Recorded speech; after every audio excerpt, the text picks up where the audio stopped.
There's a rain-soaked mattress on a concrete slab, only half covered by the crumbling roof. At the head of it, double embrasures, firing slits like two eyes in the wall. B triple prime. This looks like a good place to shoot from. A single-person mattress, modern, civilian use. Brand name, Marjorie.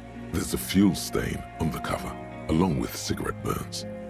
And an empty can of beans on the ground next to it, filled to the brim with cigarette butts. The silhouette of a tobacco picker adorns the paper filter. The brand, Tio Moteri. Contemporary Rivasholians prefer Druan, a local blend from the southern islands, or Astra, the legendary cigarette from Grad. Tio Moteri is favored by older men for its paper filter tips, sweet smell, and added tar.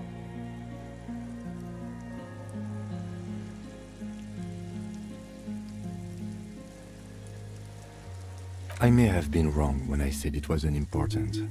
This means the same person could have visited both locations. I didn't see any signs of smoking inside, though. If people live there, they keep it tidy. This here may also be a smoking spot.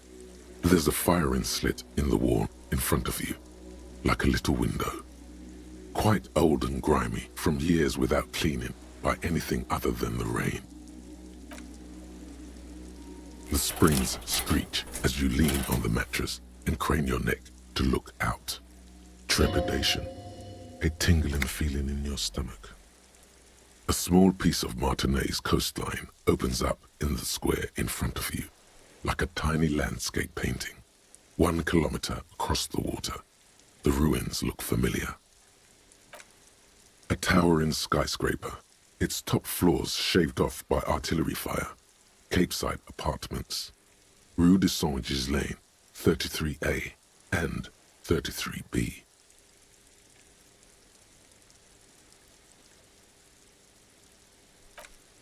The red chimney and collapsed back of the 4-story tenement in front of the whirling in rags, Rue de Saint-Ghislain, 10, the doomed commercial area. The box-shaped silhouette of the whirling in rags. You see a small fleck of white on the rooftop, the upstairs window of Clausia's room, in the rain, reflecting light.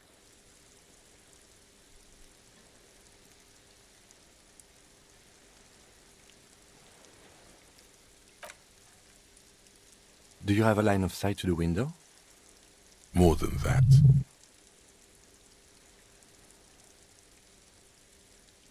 A pair of binoculars? Or a scope of a rifle? You'd be prone, lying on a mattress, barrel resting on the embrasure. Cheek against the cheek rest, hand on the hair trigger, on a calm day like this.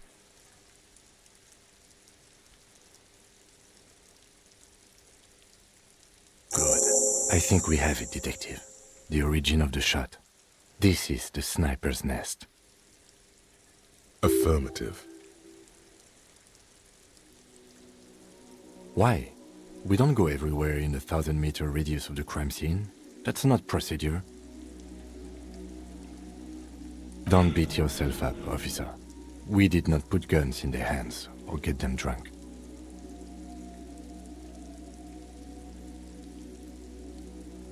The lieutenant pauses. Regret comes over him. We will make up for it. Here. I feel it. Where?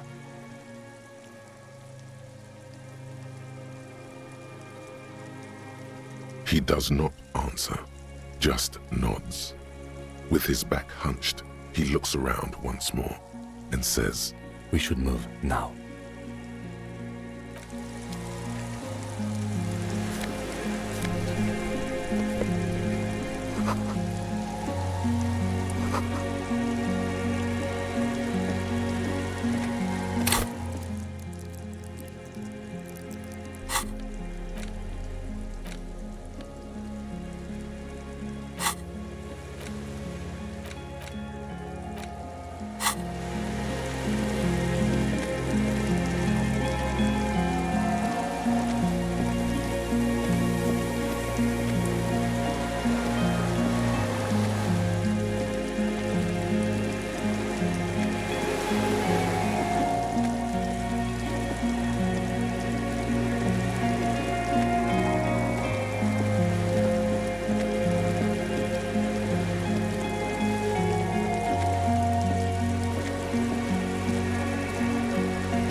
console is powered off and covered in dust.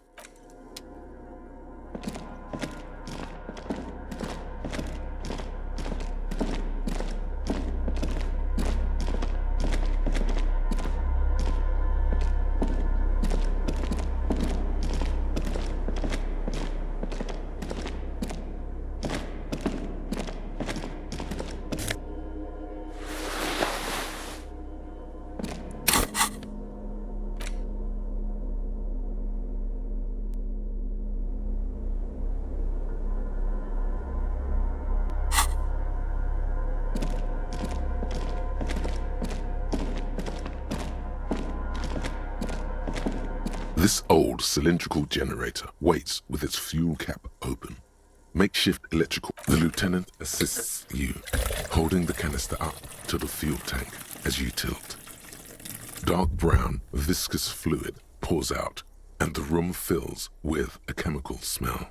There's a red starter switch on the side of the cylinder and a start rope on the other side.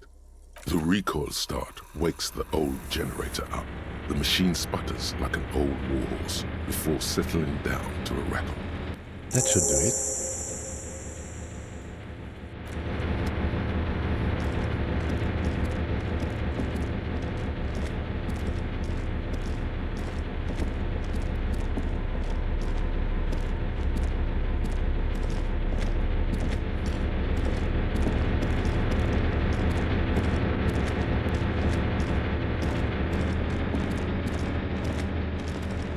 A dim golden glow animates the console, faint, like a ghost light. Urgence ouvert. It's on. Turn emergency open. Automatic boot. The blast door opens with a series of clicks.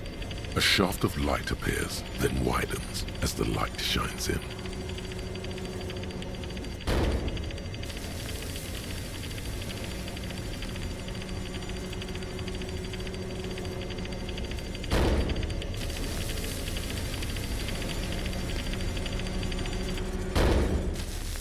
After you.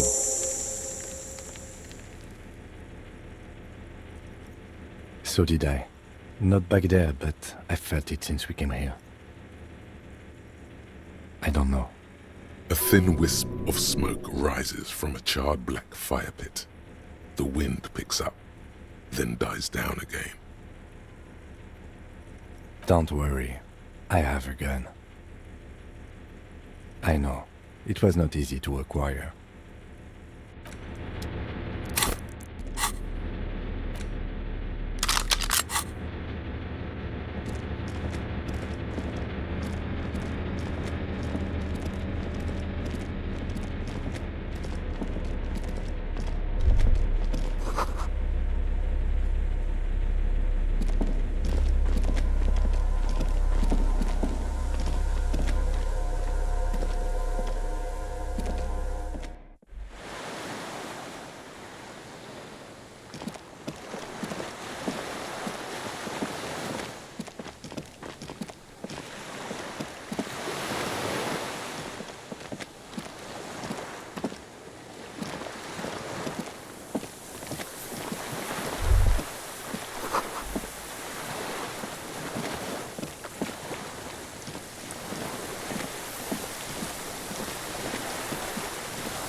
An old man, wearing tracksuit trousers, leans on the frame stock of his rifle. He gathers a big ball of spit in his mouth, then spits it out into the extinguished fire before him. He raises his black eyes, hooded by creased eyelids, to meet yours. Unclouded by cataracts, his eyesight is sharp. He's practically tearing up from spite. Hatred got the best of him a long time ago. This man hates everything.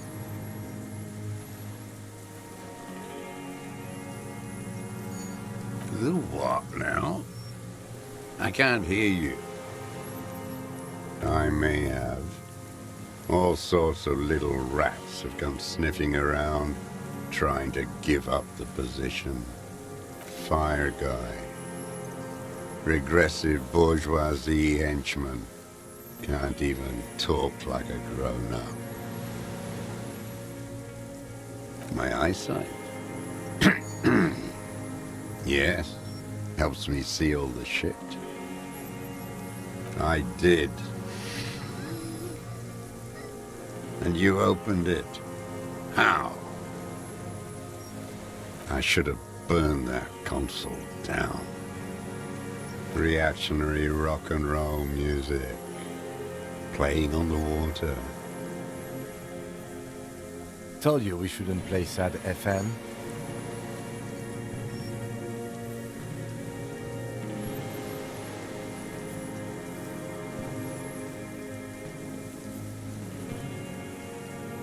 The fascists were right about rock and roll. It is degenerate, hip gyrating, mental illness music. It's not nice. It's a piece of shit. But it gets the job done. It's a Triangong 446. Southeast Samaran made. Exotic. Must be defunct too. No modern rifle manufacturer of that name springs to mind. A Samaran rifle. How did you get hold of one? It was sent to us by our brothers in the Signal commune. Military aid. It has stayed true to him.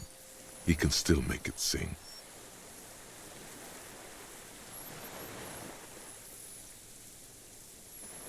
You heard me. It's good now. Like chalk wiped from the board.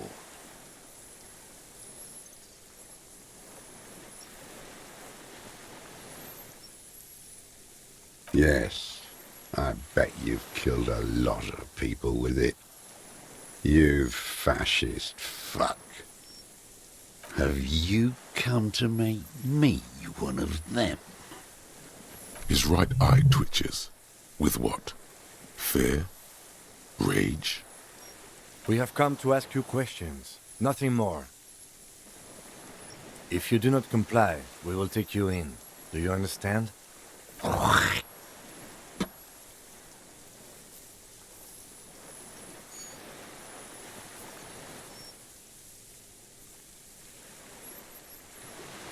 lieutenant pulls his pistol from the holster.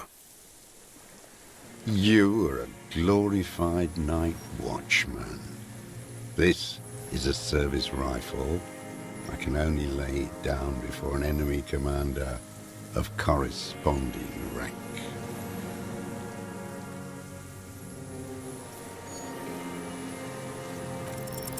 It's a good line, but your voice slips on, Commander.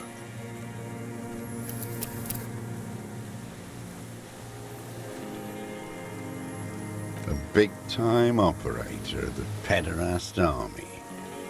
How about eye-keeping?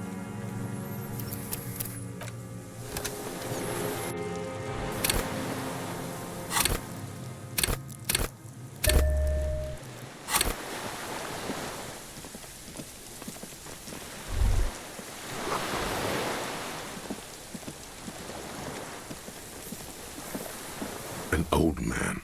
Where then spits it out, unclouded by he's practically tearing up from spite. Hate. My eyesight? Yes. Helps me see all the shit. I did. And you opened it. How? I should have burned that console down. Reactionary rock and roll music. Told you we shouldn't play sad FM. The fascists were right about rock and roll. It is degenerate, hip gyrating, mental ill. It's not nice. It's a piece of shit. But It gets the job done. It's a 3-Angong 446.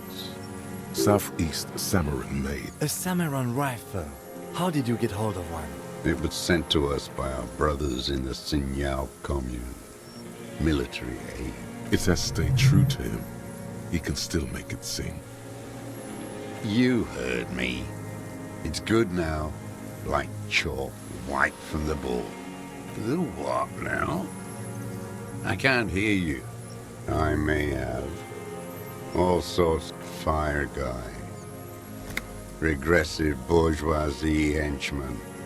Can't even talk like a grown-up. Fucking clowns. I should have known they'd send the fucking clowns for me. You hear him mumble to the blackened logs. That was not the right move. You should have... The old man leans on the frame stock of his rifle, looking up. The lieutenant pulls his pistol from the holster. You are a glorified night watchman. This...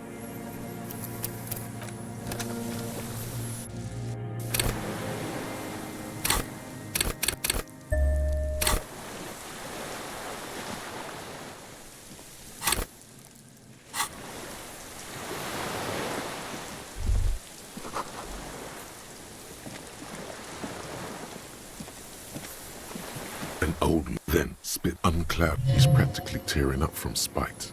Hatred got the best of him a long time ago. This man... It's not nice. It's a piece of shit. It's a 3-Angong. Southeast... A Samaran rifle. It was sent to us by It has stayed true to him. my eyesight. I did. I should have burned reactionary rock and... Told you we shouldn't play. The fascists were right about rock and roll. You heard me. It's good now. Like chalk, white from the board.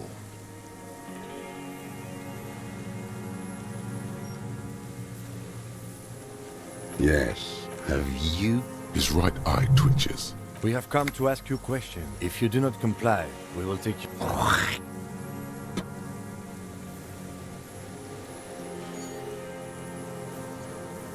I did. Told you we shouldn't play sad. The fascists were right. The what now? Fire guy. Regressive bourgeoisie henchman. Can't even... I may have. All sorts of little rat fire guy. The lieutenant pulls his pistol from the holster. You are a glorified night watchman. This is a... It's a good...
An old man, then spit unclouded by cataracts. He's practically tearing up from... My eyesight? I did. I should have reactionary... Told you we shouldn't play sad F. The fascists were right about rock and... I made fire guy. It's not nice. It's a 3... Southeast... A Samaran... It was sent to us. It has stayed true to him. he can still make it sing. Yes, have you? He's right. We have come to ask you if you didn't...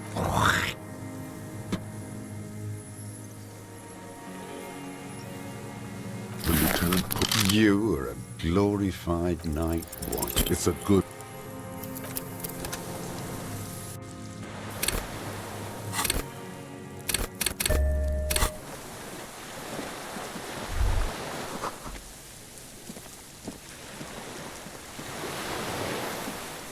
An old, then unclad. He's practically tearing up from spite. It's a... A summer... It was... It has stayed true. The what now? I'm a fire guy. I should react. Told you we shouldn't play sad FM. The fascists were right about rock and roll. Yeah. He's right. We have come to... If you didn't... The lieutenant... You are a glorified... The words, I am an enemy commander, sound cold as iron from your lungs. The old man still hugs his gun. And what rank would that be? Dog. A big wheel of the 4th Regiment of the Pederast Army. To hell with it. It's a walking stick anyway. It's out of bullets.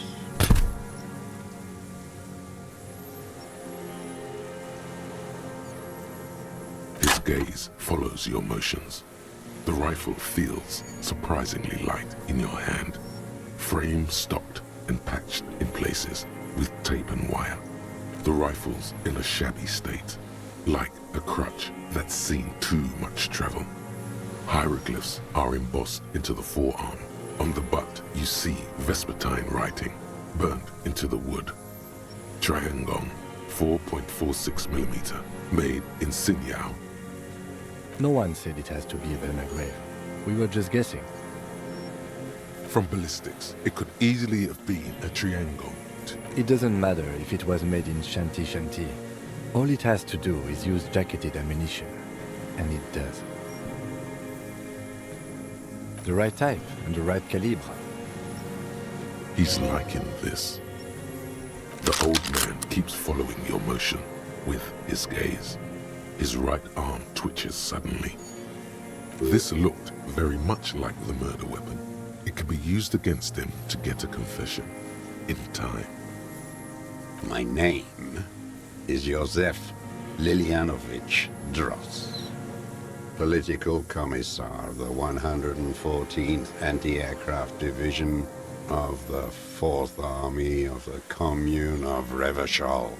I am a deserter, a partisan, and a prisoner of war. This is my termless surrender. The Commune of Revachol? Do you mean the ICM?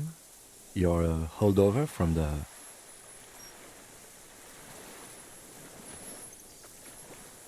From the Insulindian Citizens Militia, the army of the revolution. I was recruited in Jamrock in '07, trained in the École de Contrôle Orient, and consigned to emergency defense duties in '08. I left my unit on the eve of the landing. When I returned here on May 14th, the Commune had fallen.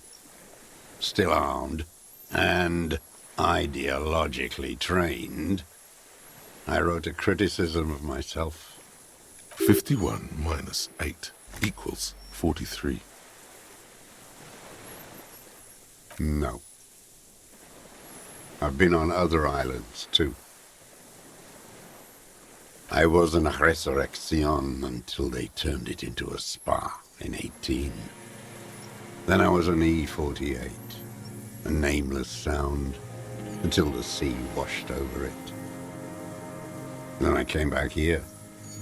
That was 22 years ago. 43 years and 10 months. It's not how a human being should live. But I had to. I couldn't just forget. I couldn't just forget what I saw. He just couldn't. He nods. But he can now. What have you been doing during all this time? Hiding, fishing, waiting. Where the afternoon grows late, on Rue de Saint-Ghislain, people walk home. Street lights will soon be lit. Further inland, the streets are alive with workers, men, women, children, street hawks and migrant laborers. The temperature is steady. Alto cumulus clouds form above Precinct 41. Always waiting for her to return. Her who? Girl child revolution.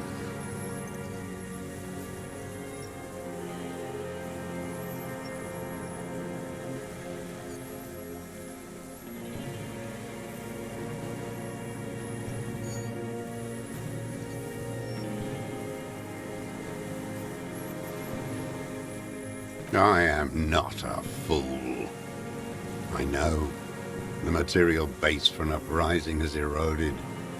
The working class has betrayed mankind. The historic opportunity for a revolution has passed. It will not come back anymore, however hard I try, whatever I do. I was just 16 years old, 15 when I volunteered. I had a lapse of faith. And of courage, too. You could say I misunderstood the historic role of the proletariat and thought Mazovian socioeconomics were fallible.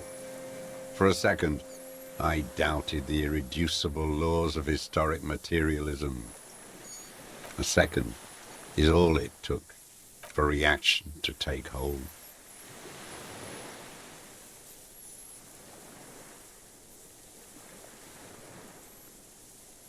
It's the same thing. You haven't seen it.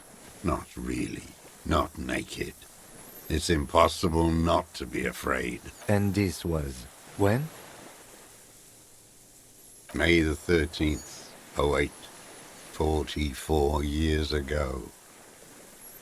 The horizon was black with coalition airships. Their petroleum rose to the sky, and it looked like it formed the clouds, storm clouds. When they started shelling, it was dark magic.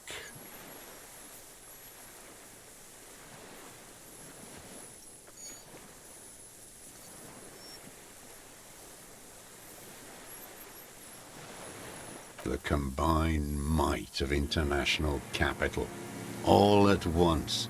All the greed and terror in the world tore into Revachol.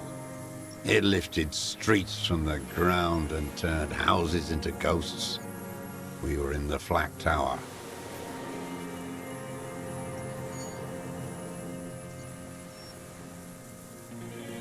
Huddled on the floor, the artillery was 80 kilometers away in Ozon, but I knew the commune would fall. We would all be turned into ash. So I said I was going to the map room. A terrible shame still within him. The lobes of his ears are red with it. The shame and smallness of what he became.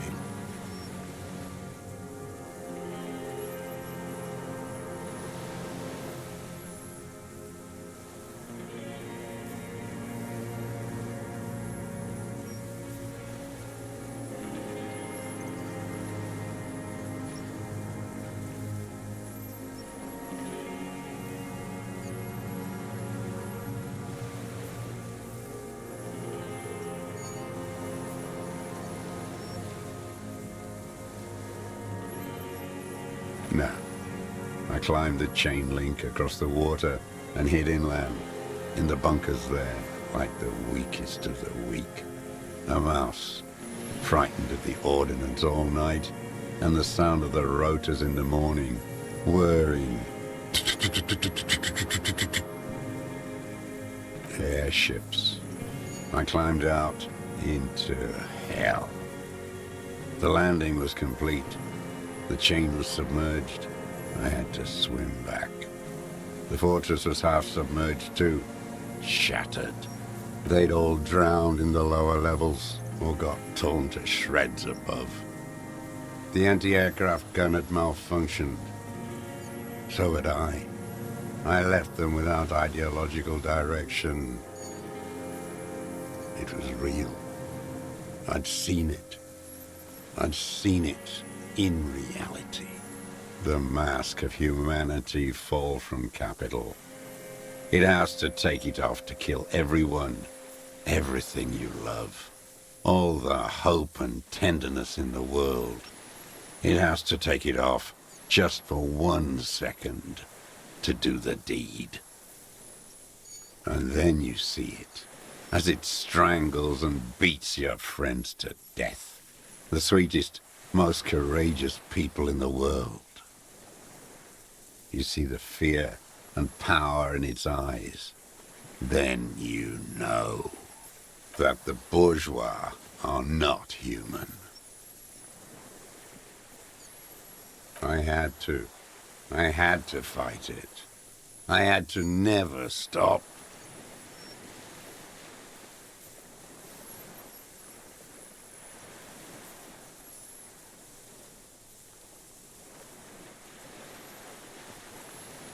It's not an island, Dwat.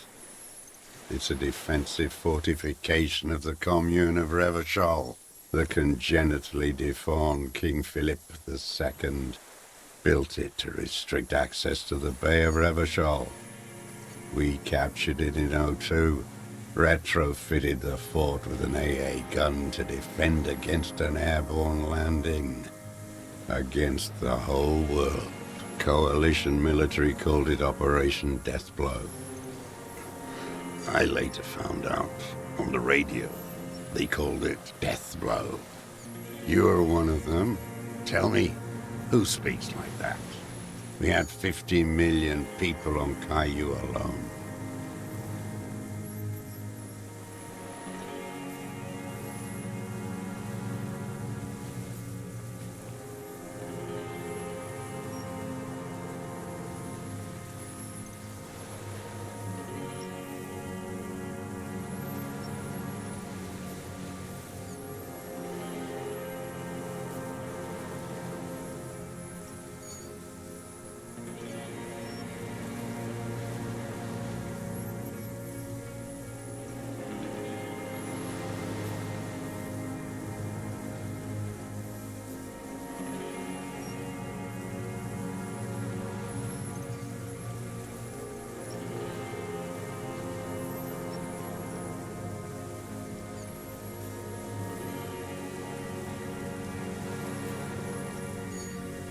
No. Iblis calls it that.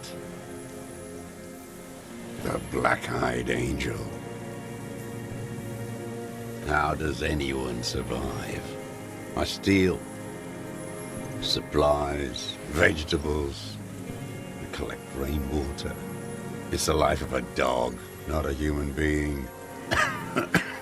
How is your health, Mr. Dross?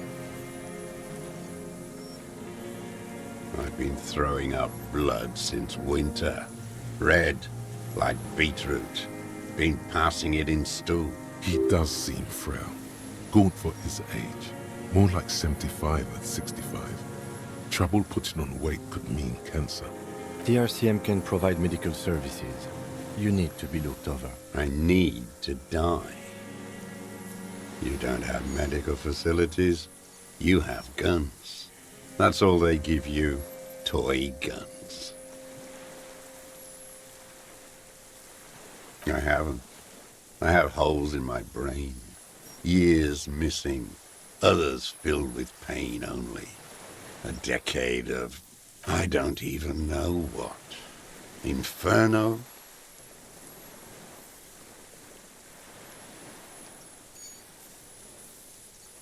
I would imagine it gets tremendously difficult, mentally, to live in isolation. Traitors. It's better alone.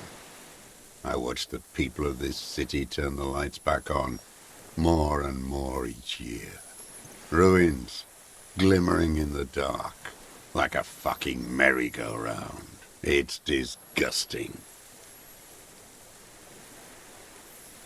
Are they not heartbroken? How could they have moved on? It was hard in the Thames.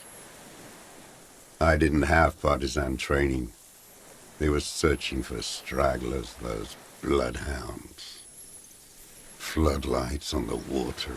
There were posters, campaigns. We communards still hoped, and they needed to snuff that hope out. The East capitulated. Martinez and Cold City were turned to dust. But Jamrock, Forburg, even Coron, and Boogie Street, of course. Those fucking kips had Marsov coursing through their veins. And others too. Some cordons of Revachol was still fighting. There were cells. I tried to contact them. Soon they all went silent. The frequencies dead. At night, I used a dinghy.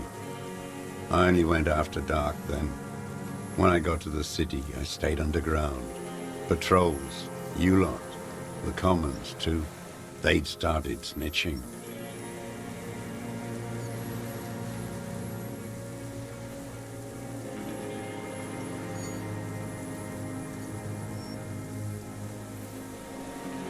In the city, you move underground?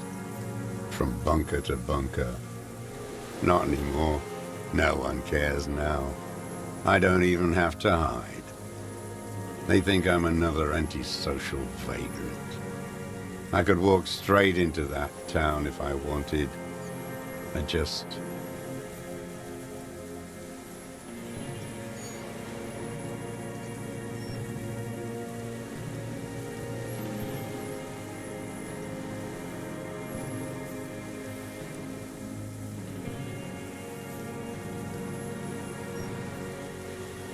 I don't want to. They're all traitors. Pigs, rabbits, and dogs. Men without ideals are only animals. He does not want to see life moving on. People forgetting, drinking, laughing.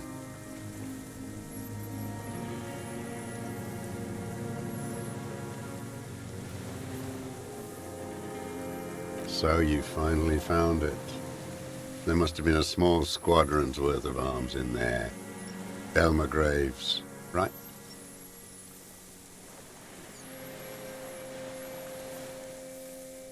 Useless now. Rusted away. So you've been there?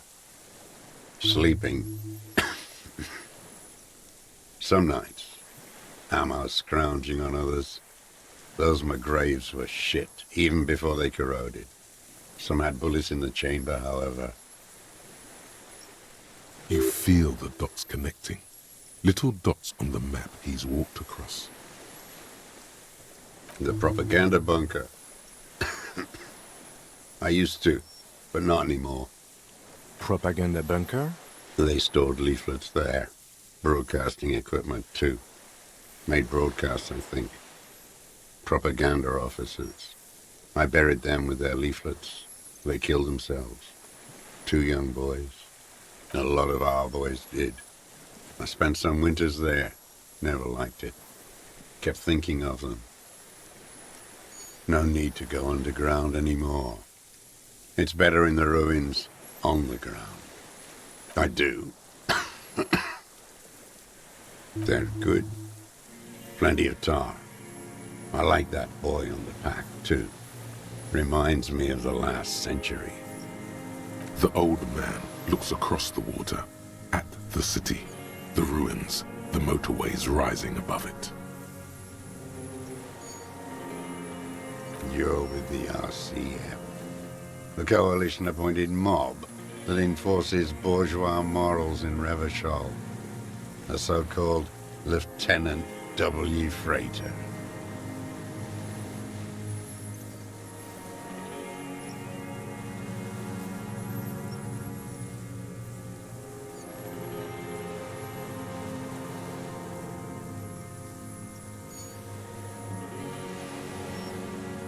You're the RCM. You represent the Moralist International, the enemies of humanity who took this city. I represent their adversary, le Parti Communiste dans le Monde. Take me to them as a prisoner of war. I have relinquished my weapon. I can no longer serve. No superiors can relieve me of my duty. You bulldoze them all to a mass grave for trying to free humanity.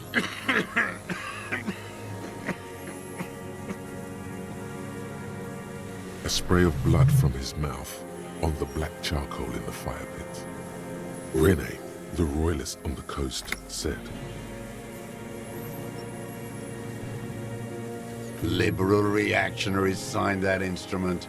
Traitors who should have been burned alive. I answer to the Communist Party. Is that part of why you've been here all this time? Because the party didn't surrender? He just wipes the blood from his chin.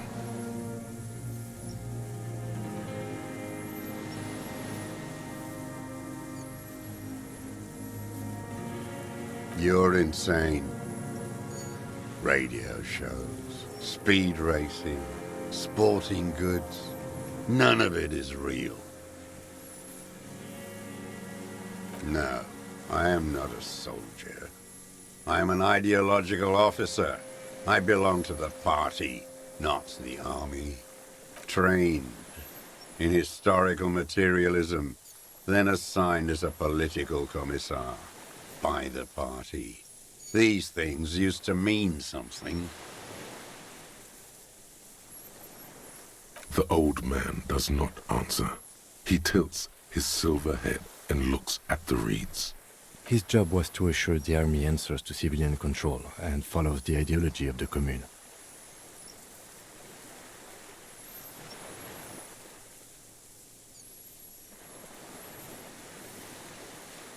Scientific communism. A commissaire politique is a knight philosopher of the revolution, a future human. He was like a cleric, a shepherd. No, the opposite of that. A future human, not a human of the past. He nods slowly, then another tremor.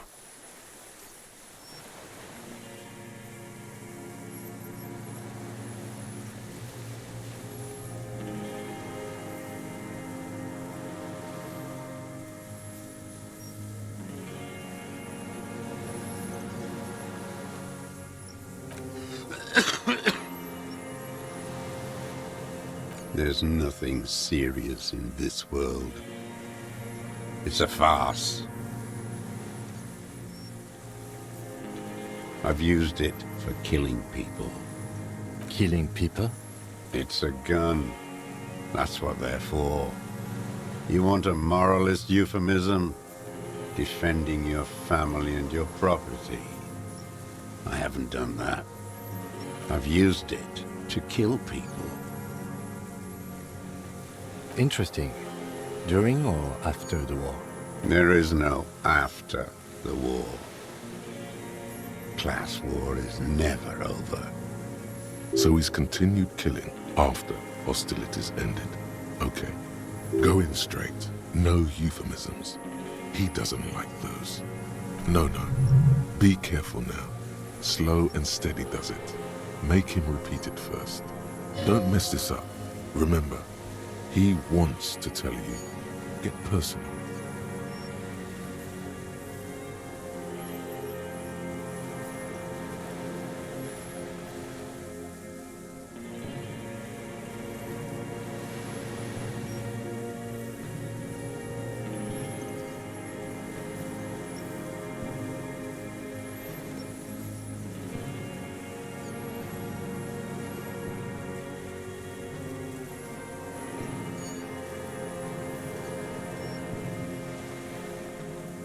I don't want to tell you anything, you grotesque murderer.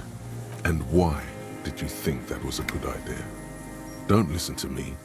I'm wrong all the time.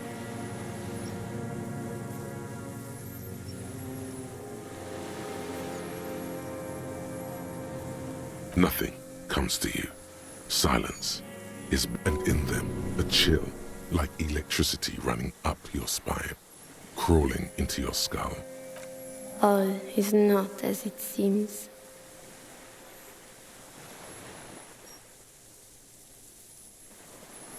Detective.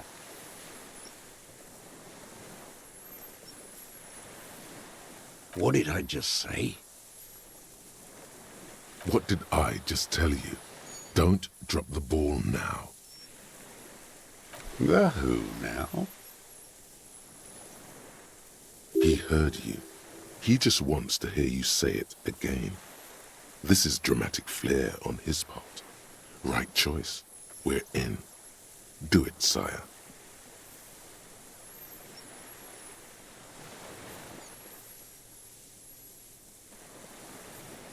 The worm there. In the monster armor. It is him, isn't it? An ugly piece of work, that boy. Did you kill him? I am a son of a welder and an officer of the commune of Revachol. I do not collaborate with murderers and pederasts of the liberal regime.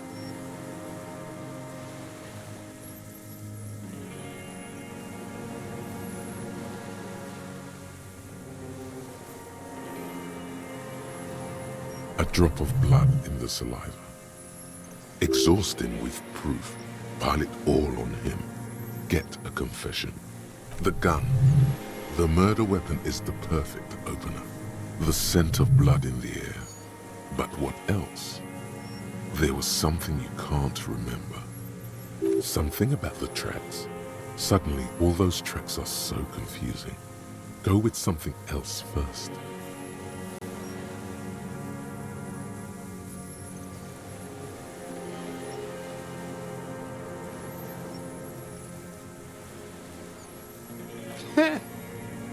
Not a lot of guns around that use military-grade ammunition, are there? It's a real gun. Not like your little musketeer pistol. I've seen you prance around with that. Jumping hoops for the liberals. You look like imbeciles.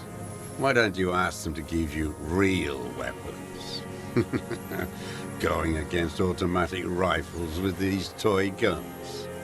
Of course you got those boys killed. Damn, he saw you. He's watched it happen. He would have a good view of the tribunal from here. It's not just empty boasting. So he saw you. Okay. So what? Don't let it divert you.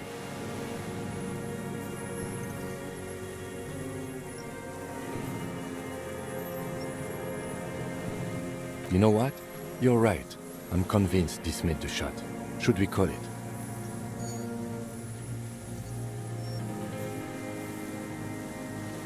.46 jacketed ammunition, modified for range.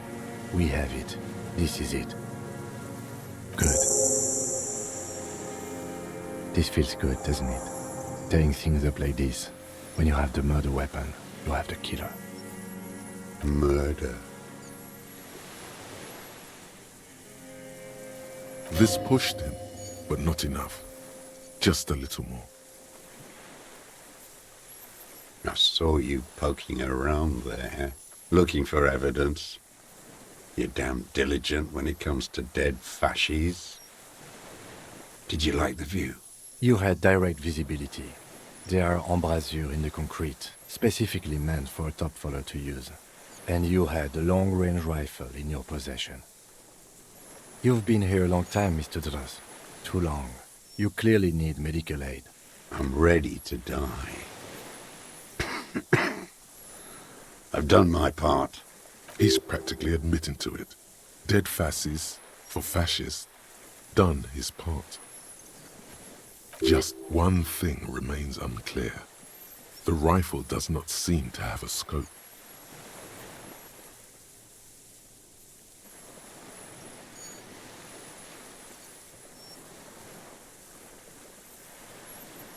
Forget about your stupid fucking scope. I don't know where it is. Find it yourself. It's your problem now. He lost it. He just doesn't know where it is. Forget it. Push on. You're sad for your fascia brother, aren't you? One twig got broken. Now the others are sad. Almost. He almost burst out there. Keep piling arguments. Anything. Wait, here it comes. The goddamn Maybells. The dried Maybells on Clausia's roof. There were Maybells in the grass when you got here. They're revolutionary symbols from the war. Nowhere else, nowhere in all of Martinez have you seen them this spring. Wait, don't forget the footprints. The diagonal prints in the dust in the secret space behind Clausia's bedroom. Now they're gonna come up. You got it. Remember? The boot prints were like no modern soul. Maybe don't beat yourself anymore, though. You're not immortal. Damn Maybells. The whole island is turning white with them. He seems tender suddenly, nostalgic even. A strange mood swing. So many this year, too. The spring is coming. No, it's already here. Wash the filth away. They blossom on the islets before we fertilize them with our blood. Resurrection was snow white in May before they ruined it. South, the Bay of Martinez is dotted with little freckles of islets, turning green, with white flowers in white snow. The coast, too, before they piled their containers on top of it, filled with broken, useless trash for fat-fingered bourgeois children to play with. You must get around a lot to stay undetected all these years. Do you know any secret paths? Pinball workshops? I may. Clausia. He knows her, but hadn't heard the name.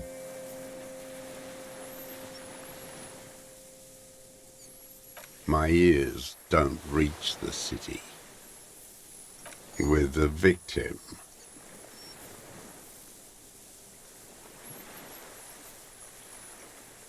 There is a small tremble, looks like a smile, a crooked smile, yet isn't quite voluntary. He's about to burst. Don't leave any loose ends. Get him on everything. Everything is brands with you individualists. Who cares what brand my shoes are? Sansa? Some shit. Show me the souls, please, Mr. Torres. Fucking imbecile. The maker is Sansarique. The model is Cordobe, and the size is 43. These are not the unusual horizontal patterned soles you saw in the dust on the floor of the hidden room. They do, however, seem to be about the same size.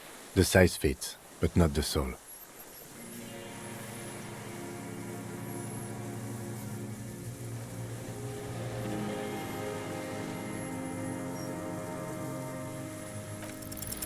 Sire, he doesn't have to be wearing them right now. Racking those brains, are you? Desperate to report something back to your masters? They must have really loved that dead fuck. The lieutenant gives you a quick sideways glance and nods to acknowledge. The prints were his. You can see it in those eyes. He can't keep them from flickering. Looking, the old man stares at his own prints in the ash around the fire. Silent suddenly, some strange process within him. A gush of wind. Seagulls in the distance. You know who he was. A coalition-trained murderer. Armored and armed. He wasn't human. The blunt end of a hammer. Dripping with blood.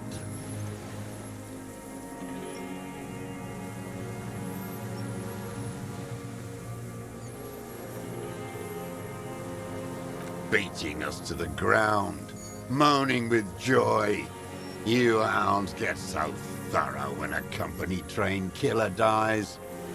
I haven't seen you on this coast for 40 years. You know, maybe I should have killed one sooner. Got your attention. Now you stop beating druggies and prostitutes in your basement. Now you come to investigate. Not when they die by the hundreds. This is it. Shot him. Shot him. Say shot him, not killed him. Oh, the inhumanity. One paramilitary less in Revachol. The lieutenant raises his right arm to hush you, while the lieutenant listens, holding his breath.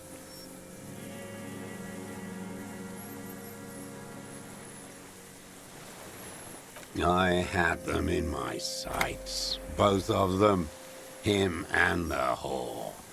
I was breathing with them, in phase, and I pulled the trigger and flew on the air until I landed in his mouth.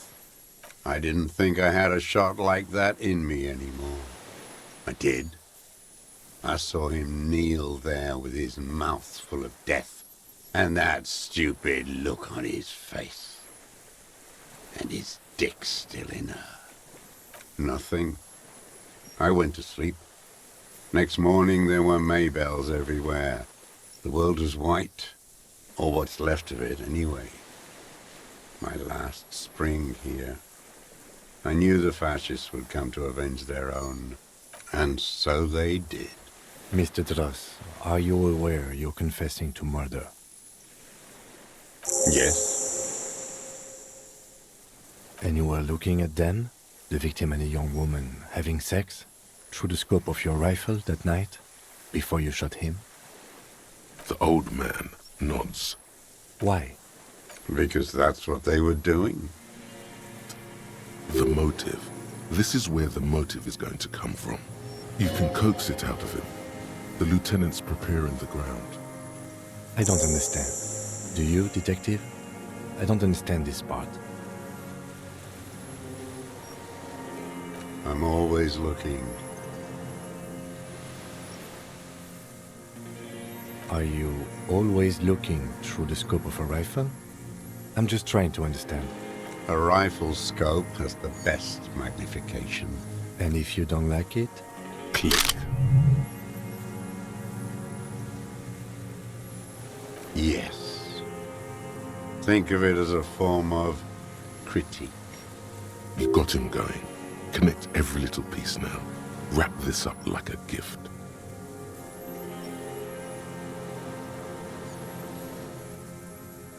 Them. Fucking. I didn't like that. Jealousy is a reactionary concept. I didn't like the Reaver enjoying himself. Drugged out, soothed in the arms of a young woman.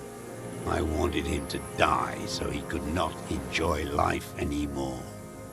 And I wanted to see his head explode. That too. She should know better than to hold a child murderer between her thighs. I knew he'd be there for one more second, writhing. That's all it takes for the bullet to reach his head. Now that I think of it, I wasn't aiming for his mouth. I wanted his brains to spill out on her. But you can't have everything. This man has seen past her, like you did. And now he longs to see her covered in blood. To punish her.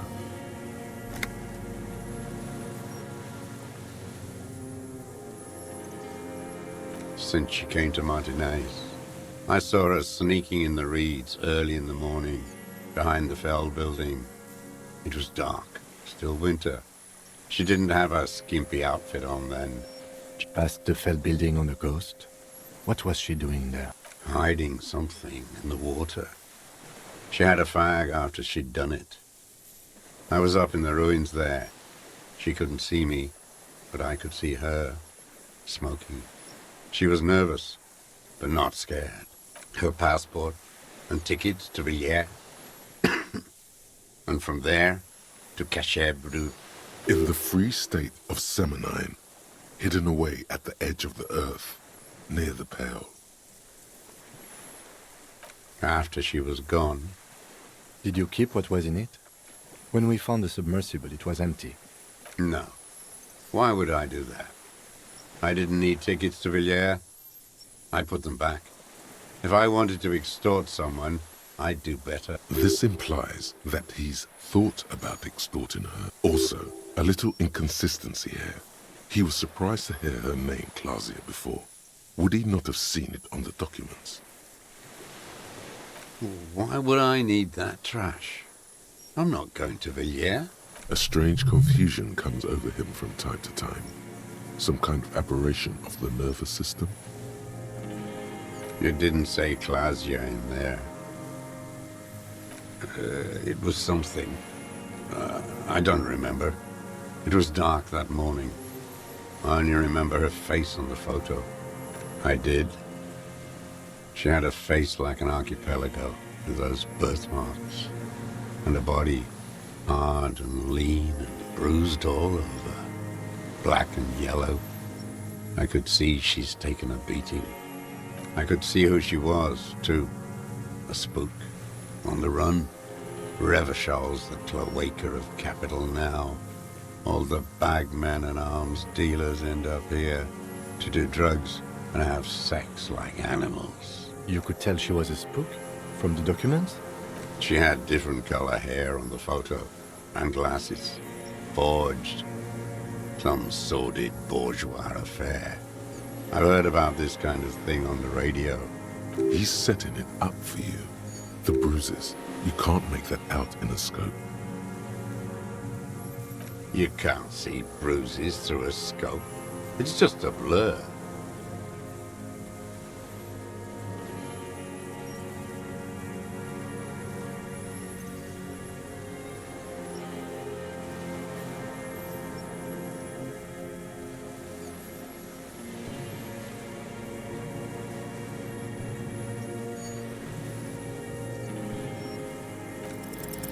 It quickly comes to you. Oh, yes. Cutting those drugs of hers into little lines with a knife. Masturbating. Did you make that hole? With a clip point knife. Good for listening in, too. For hearing the moaning and the snorts.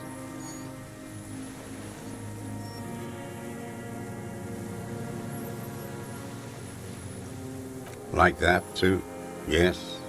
Bending like a bow against the glass.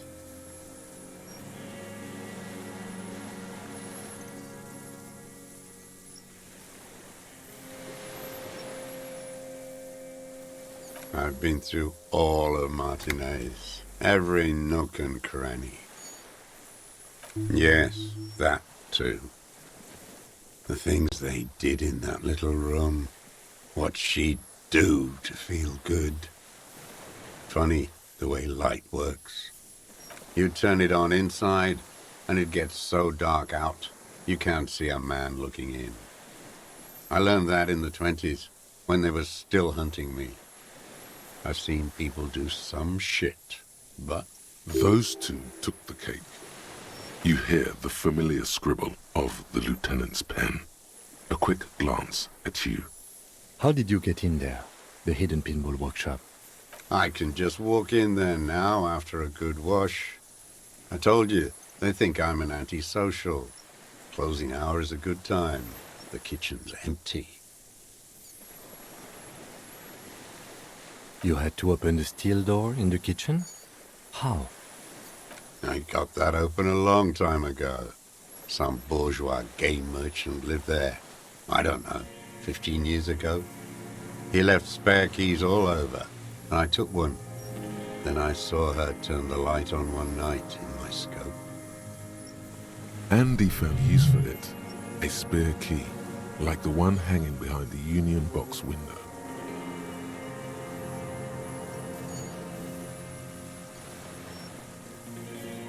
She practically breastfed that man. You wouldn't believe the things she let him do to her. You stare at them too. In your mind, her innocence day still turns to leaf, airport bag in hand, silks flowing in her wake.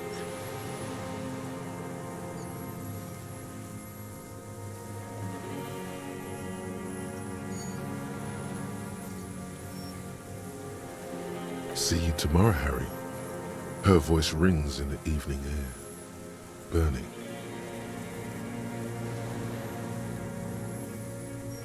You're delusional.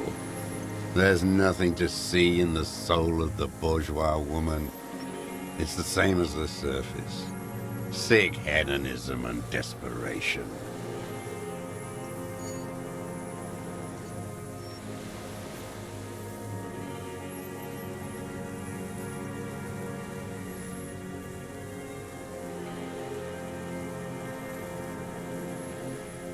True. There is something bourgeois about women. The weak are more vulnerable to exploitation by capital, unless they rise up in arms, which the likes of her, twisted by psychopharmaceuticals, alcohol, and the class interests of the bourgeoisie, they all are women nowadays. There's nothing to hold on to. Only this. It's not enough. The coals of his eyes glisten suddenly, like stones dripping with water. Is he crying? Man needs to feel something else. It helps if you have your eye on something there. Something pretty. It's weakness, I know. Yes, over the years. It's not unproletarian to feel something. No.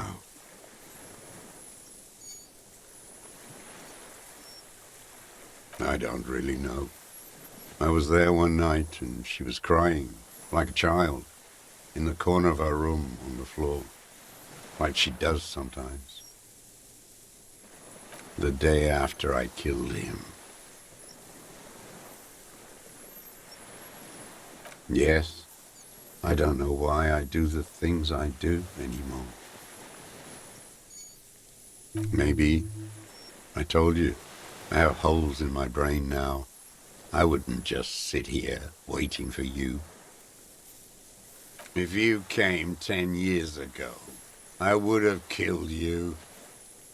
In the silence, the lieutenant draws a line in his notes, then nods at you once more. Her. You hear a low-frequency hiss, barely, beneath the audible spectrum. Then it's gone. The lieutenant nods at you in acknowledgement. Where is she, that Clasier? I haven't seen her there for days.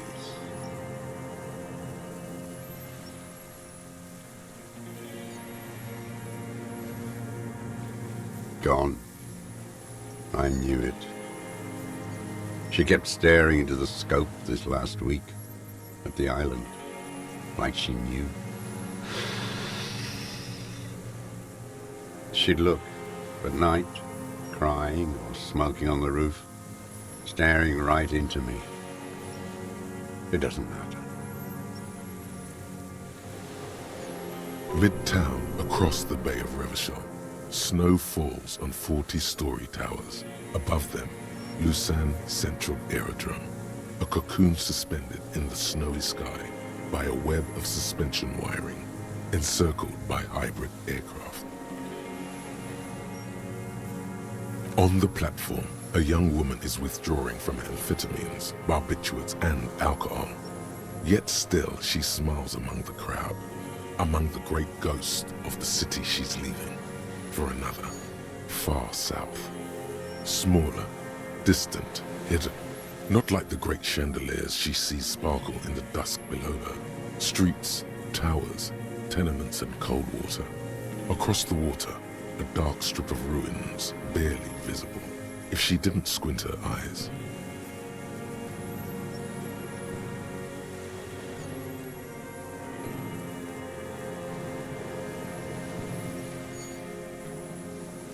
He knew she knows. She was looking at the island, figuring it out, day by day, cigarette by cigarette. We could get more. We've got him talking. Who knows what he's seen and done over the years? You could get more out of him. He likes talking.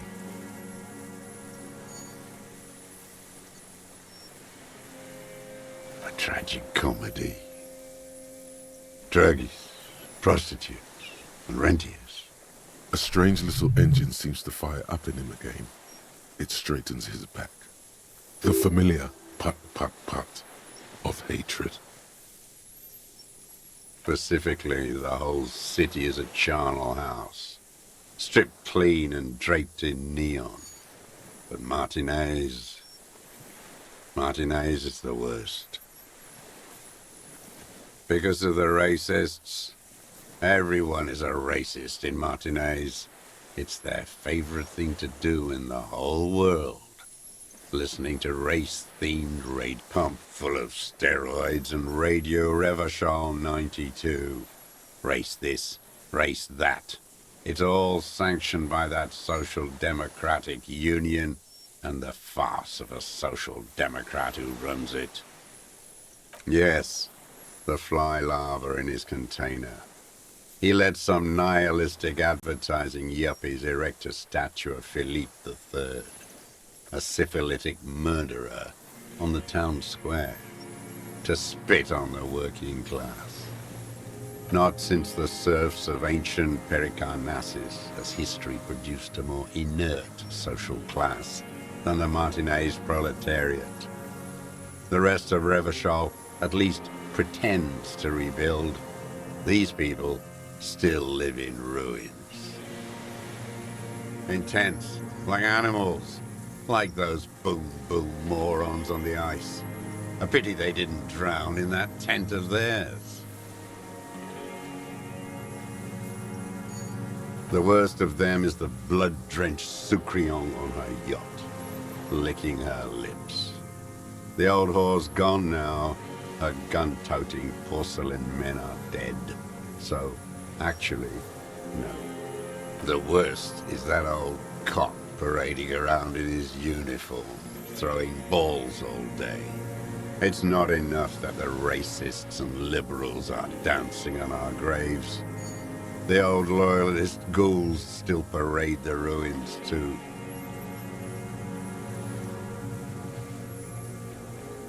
Every morning he's there, while the parasites he fought to protect are off in Ozon, or Coyamoran, or some other island they built their palaces on, feeding on drugs and having sex with their own children.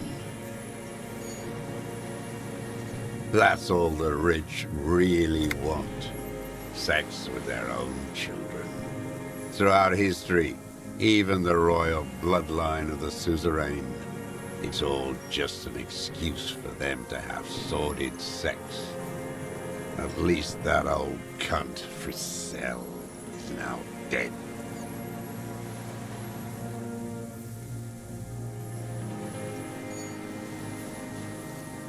We did good when we pushed him under the horse car, until, in the 30s, those disco whores. The disco whores are too much. Hatred shuts down his brain's language center, leaving only a nonsensical sputter. There was something about a statue and nihilistic advertising agency people might be worth investigating.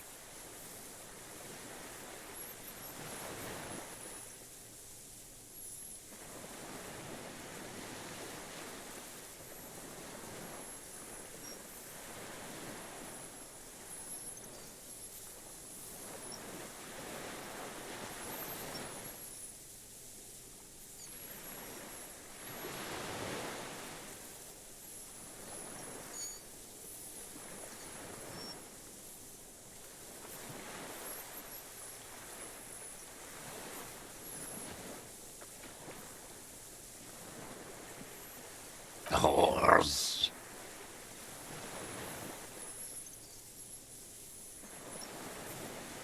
Syphilis is a disease Philip III contracted in a whorehouse. The statue is an abomination. The bacteria entered his brain and made him squander trillions on sparkling wine, cocainum, and monuments of himself.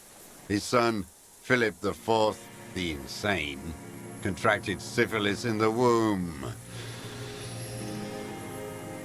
That is technically possible, although Philippe III was not actually syphilitic. He was just mad. And he still went on to govern Revachol for 25 years. We lost 2 million lives toppling that mode of government. And those grotesque statues, too. Hundreds of them.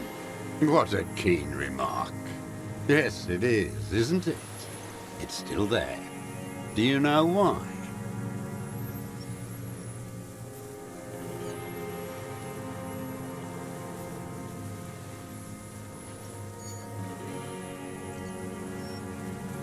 No. Cynical design cockroaches like you erected a new, ironic version of it. We tore it down with honest, working-class plastic explosives. But there it is again, grinning.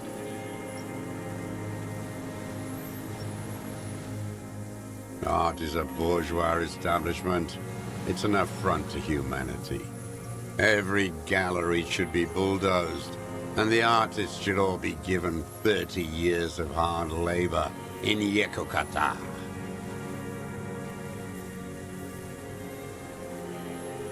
Another hideous disappointment. Unions are the real enemy. The true enemy of the proletariat. Disappointment. So personal. He displays a familiarity with the union's top brass. That deformed toad? I wouldn't expect him to wipe his own ass. I mean, the brains of the operation. The smart one. That mobster toad couldn't run a shithouse. He has no political education. His twin, Edgar Clare, that one's been to one of those East Revachol universities.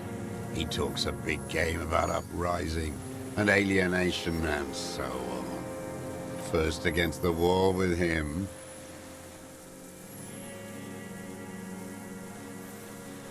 The Clares wouldn't miss a man hidden in their own backyard.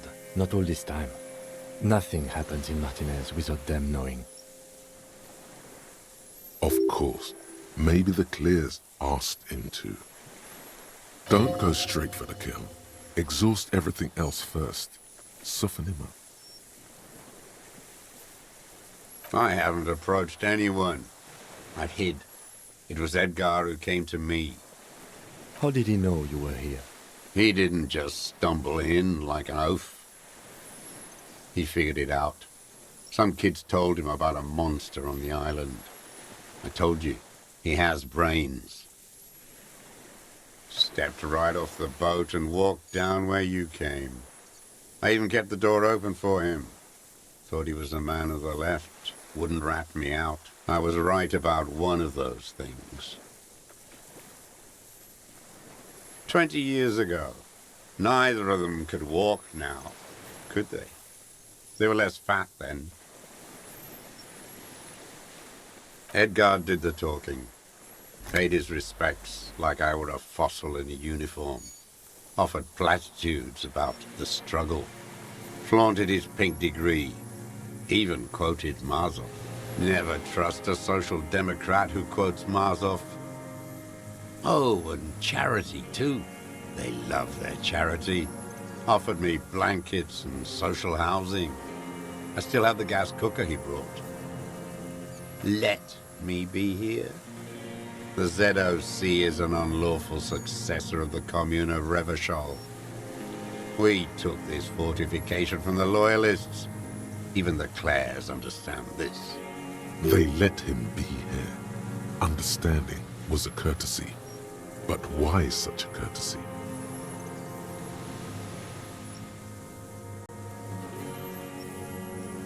You know why I killed that fucker, Dwat? As to Edgar, I'm not doing anything for that swine again. Again? What have you done for Edgar before? Tried teaching him some Marzovian socioeconomics. They didn't stick. We parted ways. That is a euphemism. You have a feeling there was more here. But what? This has to be one of the mysteries you don't get to solve. Nothing mysterious about missing one thing in 100. Dust yourself off and proceed. Every fucking morning for 34 years. Throwing that ball. One ball against the other. I've always loathed that game. That is not a working class game. I don't care what they say on Radio June. Royalist ghouls played like it was life itself. Click, clack across the water each day. And that uniform, like a parrot plumage. I won't even mention that he's a traitor to his race. A petanque maniac race traitor.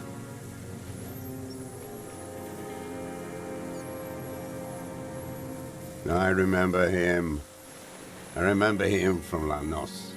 Not him personally, his make and model. There were tens of thousands of them. I thought we took them all out before the liberals came to their rescue. That one. There doesn't seem to be a single person under the pine today. Not even Gaston. Alone.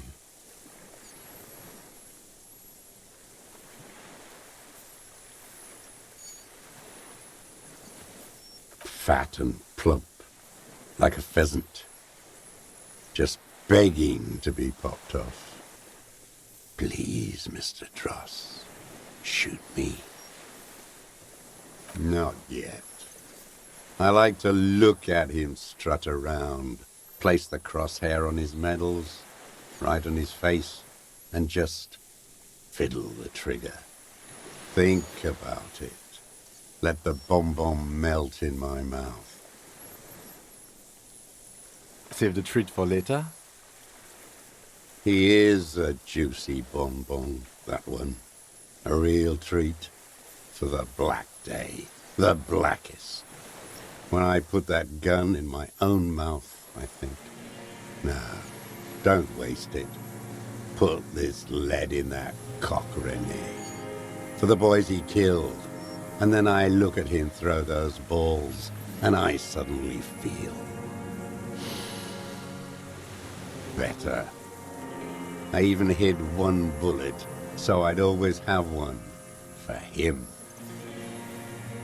Haven't seen him around lately, strutting around. Must be down with arthritis. I hope it hurts like hell. I hope he sweats blood. Hearing it may destabilize him. You sure you've gotten everything from him?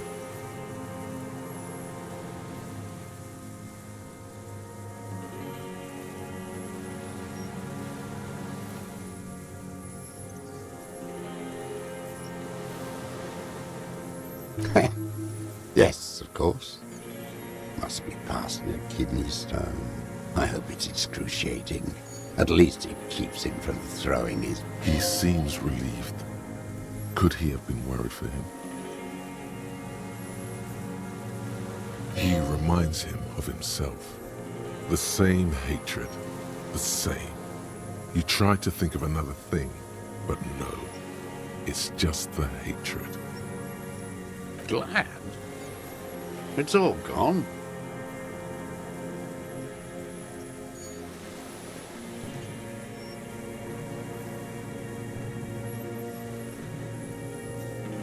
I ain't going anywhere.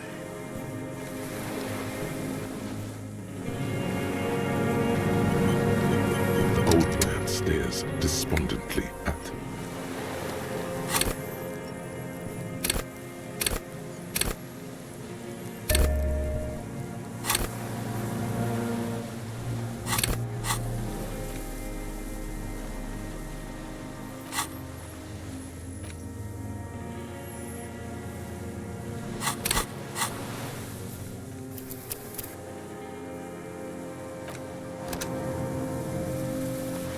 The old man stares despondently at the logs. It's like he's forgotten you're there. What strikes you about this gaunt man is not the stomach pain, or the cough, or the malnutrition.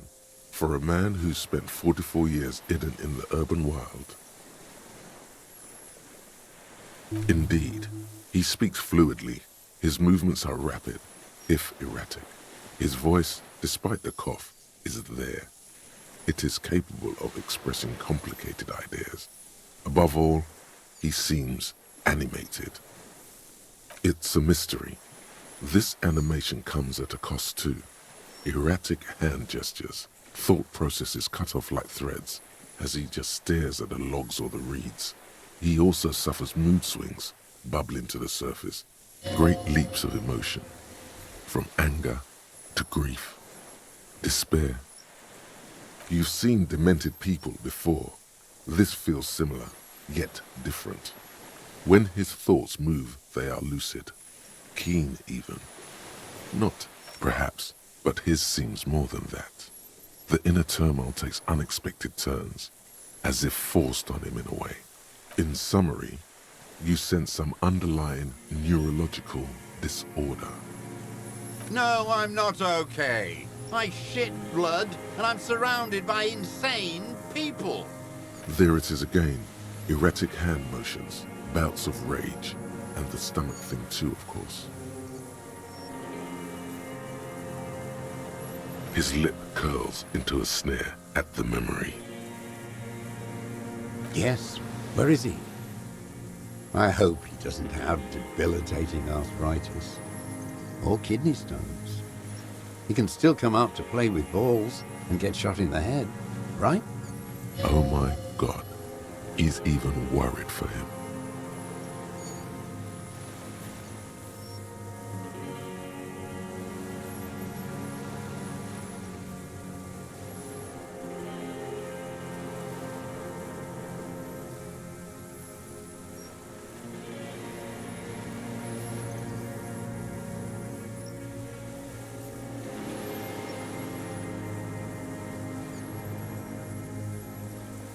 No. I waited too long. I waited too long, and now he's dead? I'm sorry, Mr. Dross. I understand you knew him for a long time. They're all dead now. Fuck it. If he really wanted to kill him so bad, he would have done. There must have been 1,000 black days on these islands, his health ailing. And I blew them all. What does it matter now? He's gone. He reminded him of himself. The same hatred. The same. You try to think of something else, but no. It's just hatred. All human beings care about each other. I cared for seeing his head explode. And now, God damn this world. Fuck you. You think I haven't seen people die? It's all I've seen them do. Fuck and die. All the other plans we had. To love. To colonize the Pale.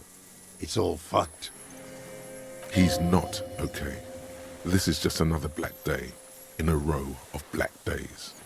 Something strange is keeping him together, making him endure. Glad we talked about what?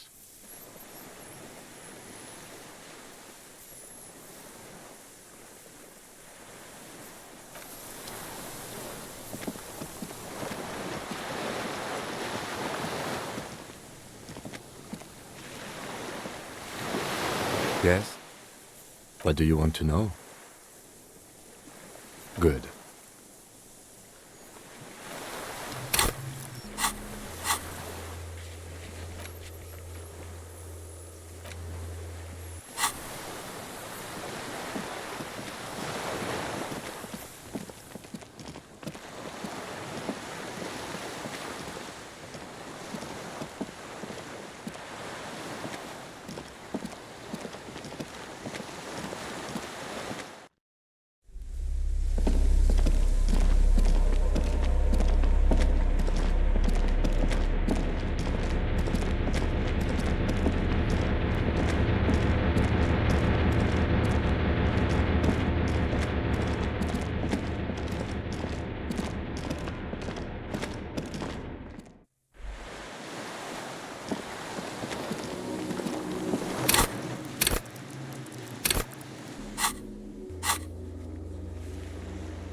There's a rain-soaked mattress, B triple prime. This looks like a single, and an empty can of beans on the ground next to it. anything?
A dim golden glow animates the console. The lighting in the room turns on with a sizzle. A dim, the dial slides under the Insular. This is an off-air radio computer. It's an air-gapped system.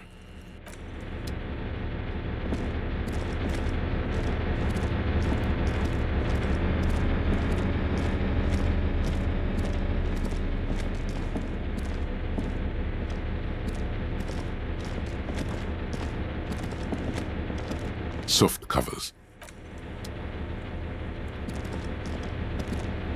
The greasy old spring mattress lies in the corner.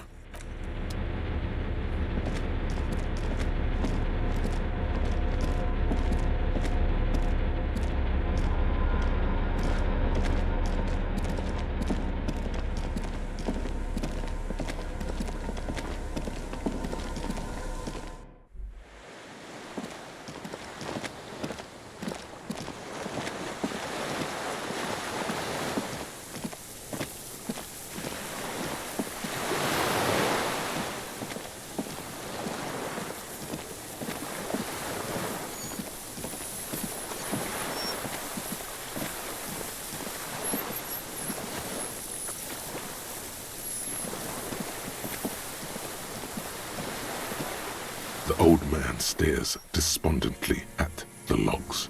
It's like he's forgotten you're there.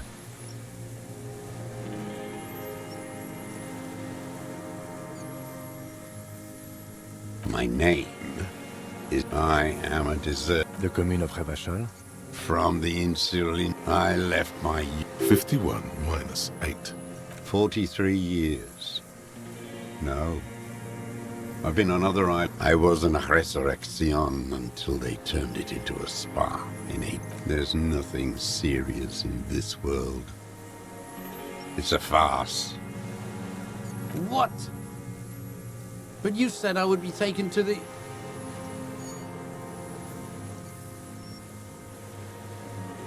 This terror is the sum of all the uncontrollable movements and mood swings he's been exhibiting.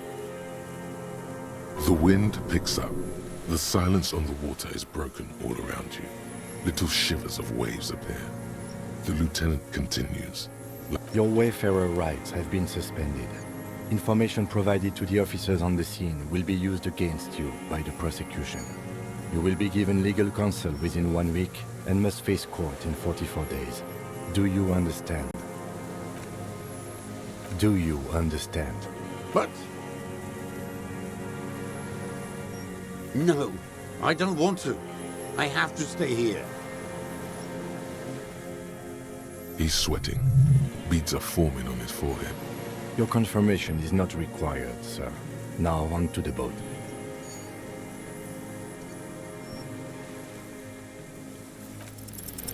There it is again, to your north, as it has been since you came to the coast. The reeds whisper, stalks rubbing against each other.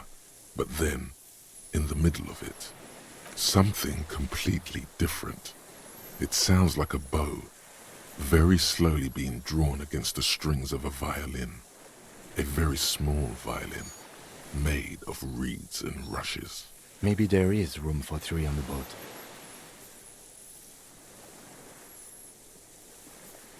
What? What are you talking about? Is this... really us? Your skin crawls.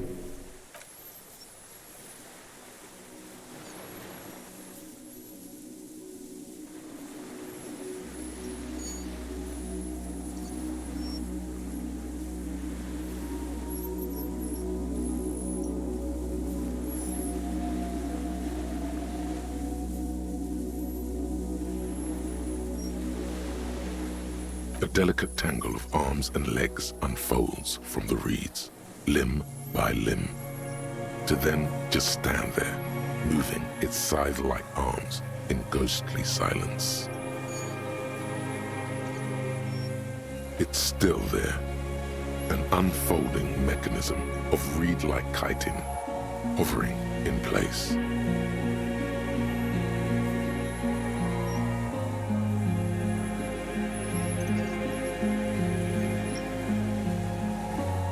What are you talking about?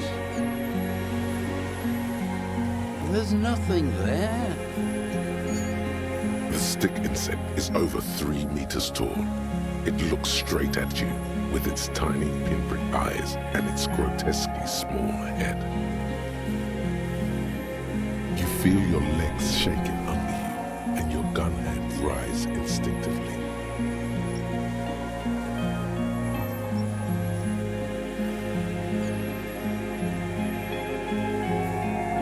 Tell me what you see, damn it. I can't make out one small thing in the reeds. I can see it. 4 simple words, thank God. If you can see, then you're not insane. But that means it's really there, spinning slowly, in absolute silence, its limbs long and slender. Be very, very careful.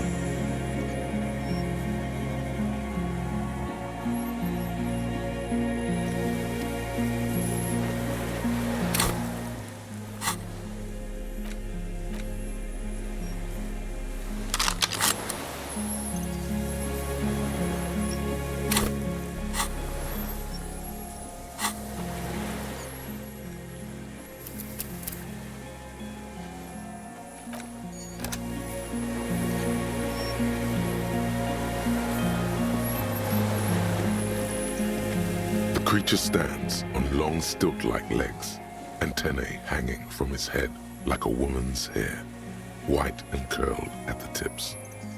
It is no more than 5 steps away from you. Reed-like tufts stick out of its joints. As the insect moves its forearms, it produces a faint hiss, like a reel-to-reel machine spinning after the tape breaks. The hiss is different from the strings you heard before. It says something else in a lower pitch.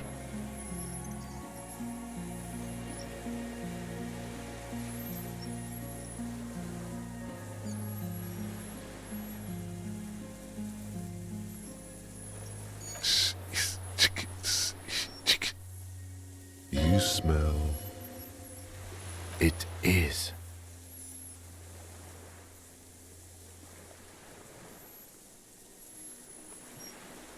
You glance over your shoulder. The lieutenant holds a piece of milled aluminium, He begins to pull it open, extremely carefully. It's the camera. We need a photo. No one will believe us. From the corner of your eye, you see a sudden cascade of motion ripple through the phasmid's limbs. A series of ultrasonic clicks fills your ear. I won't be one of those fools who didn't take a picture. You see the phasmid turn to him, its mandible antennae reaching out. Its motions are quick, sudden. I don't think the pheromone will do anything. The spindly mechanism turns itself back to you, its antennae taking their measure of the air, slowly. A sudden chirrup fills the air.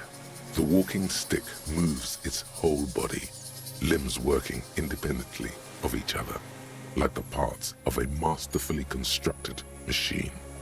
It moves just an inch closer to you, or does it only feel like it does? Something in its body language has changed, just slightly.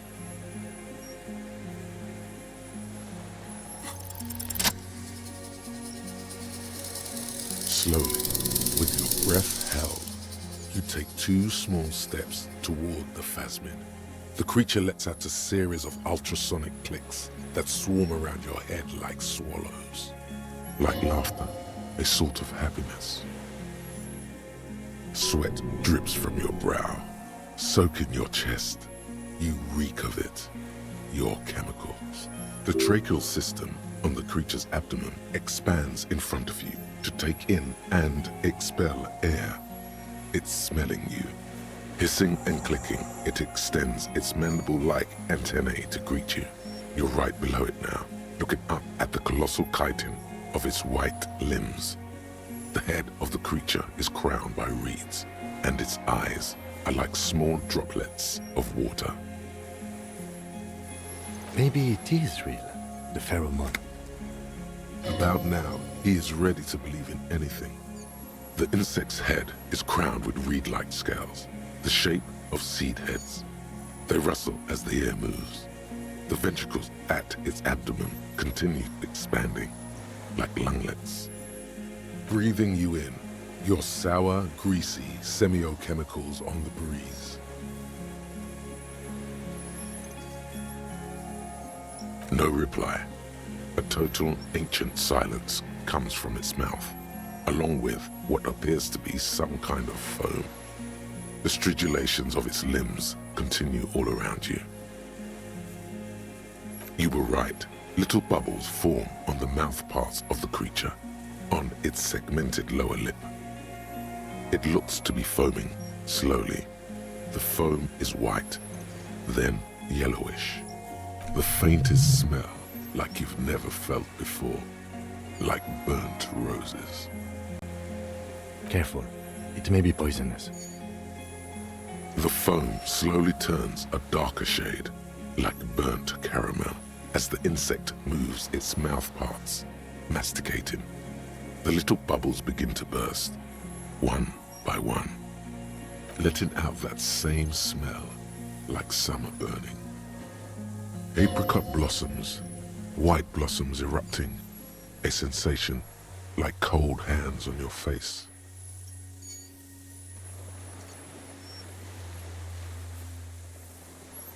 The insect stops its stridulation, seeming to observe you. Below its crown of reeds, little pinprick eyes detect motion, glittering. The world stands still around you. Suddenly, there is silence. As you do, the invertebrate comes to life, its limbs moving independent of each other, as if each has a mind of its own. They are white, like stalks of porcelain, knitting above you, praying to you.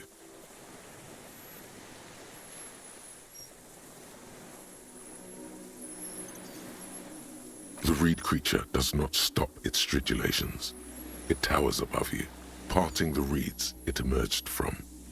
Tuft-like structures still rustle on its joints. Perhaps it is preparing to eat its god.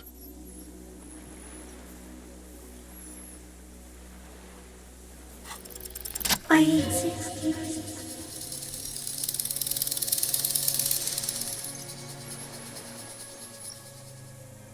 Tell me what it's like for you.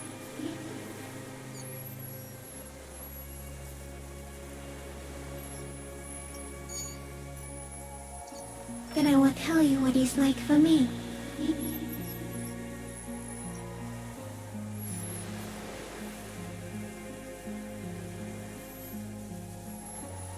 What is your illness?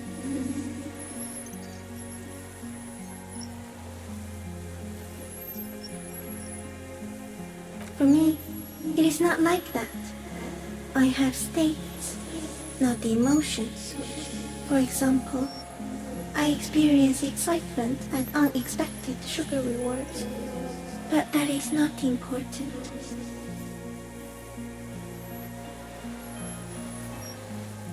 Now I will tell you how it is for me.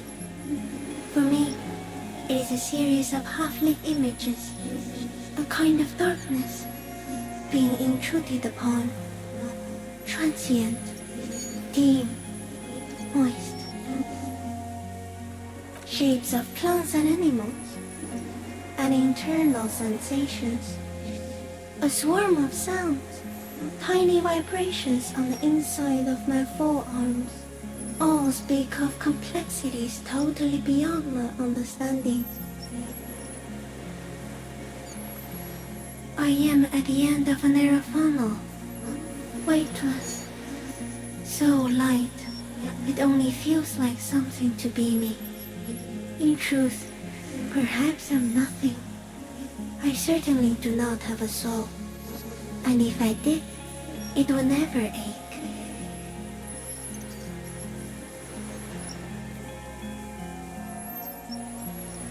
Are you sure?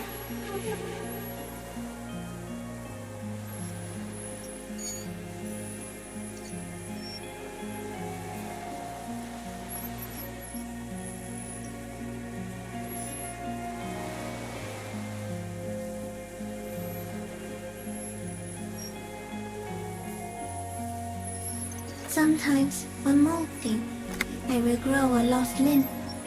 One time something went wrong, and a small leg replaced a missing antenna.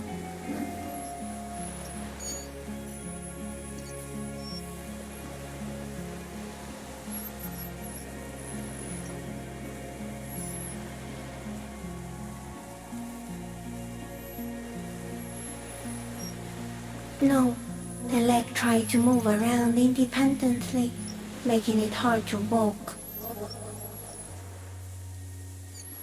Yes, thankfully someone ate it.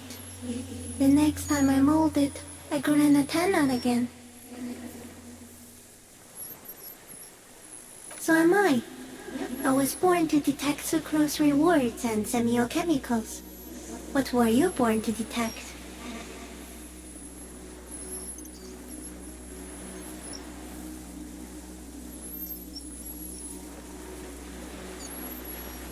I can also detect pheromones. The ones on you tell me that you will not eat me, and that I will benefit from your closeness. In short, I love you. No, you are awake. I am real. Light is forming me. This is real. Not even the birds know that. Not even the water lily.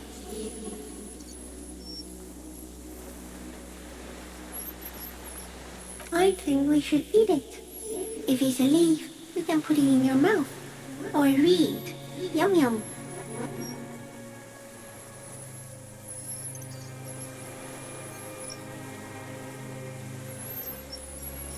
I am an unknown species of the order Phantasmadia, endemic to the Insulandia Isoma.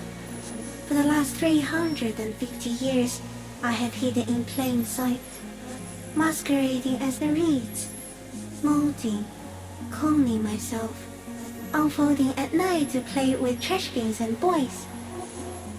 I went unnoticed by the first settlers and the land surveyors of the suzerain.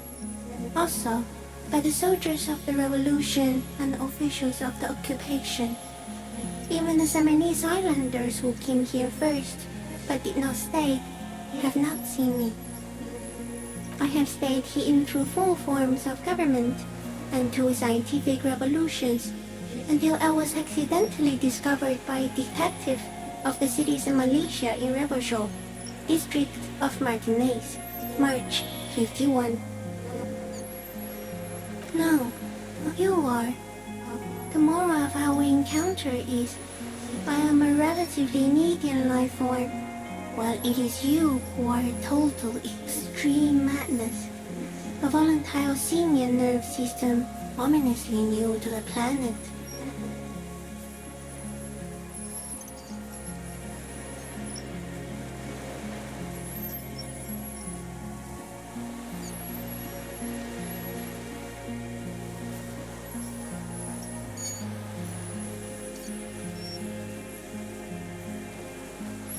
The Pale too came with you.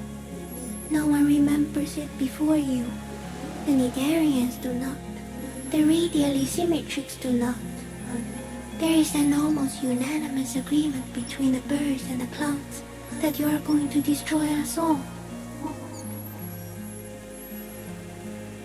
It is a nervous shadow cast into the world by you, eating away at reality.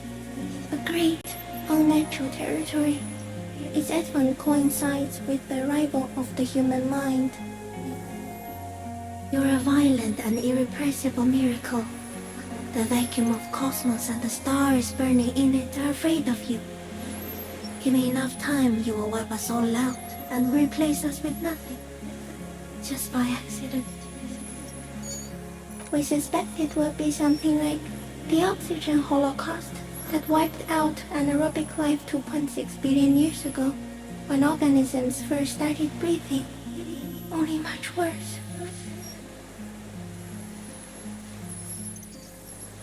Instead of air, you exhale thoughts. There are no trees that eat thoughts. Everything your eyes touch goes back there, behind the nose mirror. What if you blink? Are we still here? Please don't blink. Please, give me space and soul one day, or just forget.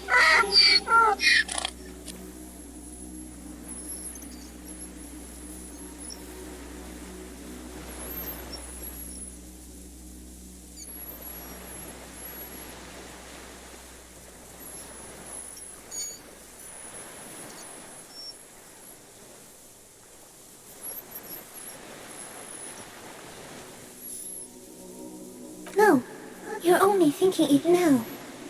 This is a revelation.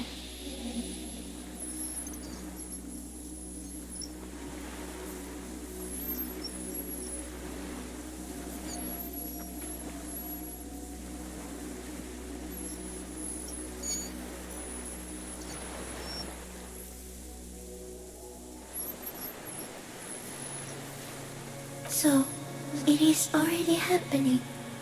One day, one of you will close your eyes and sign, and open them to see that none of this ever existed.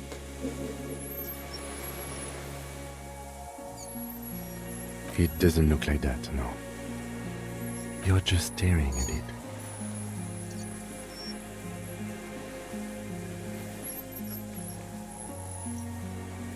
Okay. Is it somehow related to the case?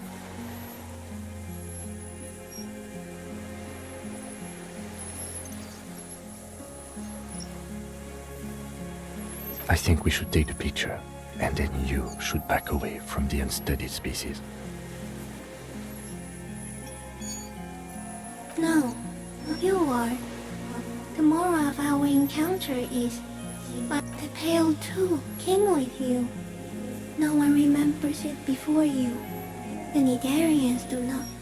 The radially symmetrics do not. There is an almost unanimous agreement between the birds and the plants that you are going to destroy us all.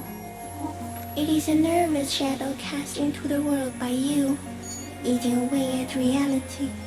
A great, unnatural territory. its advent coincides with the arrival of the human mind. You're a violent and irrepressible miracle. The vacuum of cosmos and the stars burning in it are afraid of you. Give me enough time, you will wipe us all out and replace us with nothing. Just by accident. We suspect it will be something like the oxygen holocaust that wiped out anaerobic life 2.6 billion years ago, when organisms first started breathing. Only much worse. Instead of air, you exhale thoughts. There are no... Everything your eyes touch goes back there, behind the nose mirror. What if you blink? Are we still here? Please don't blink. What if you misplace us all one day, or just forget?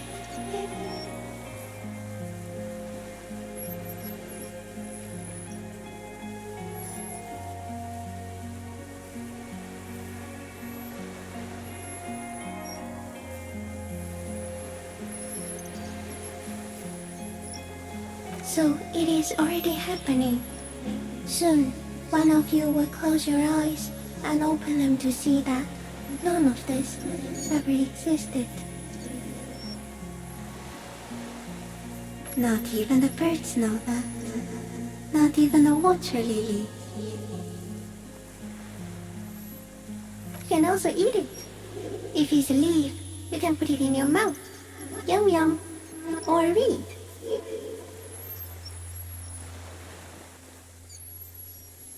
Tell me what it's like for you. Fire? Where?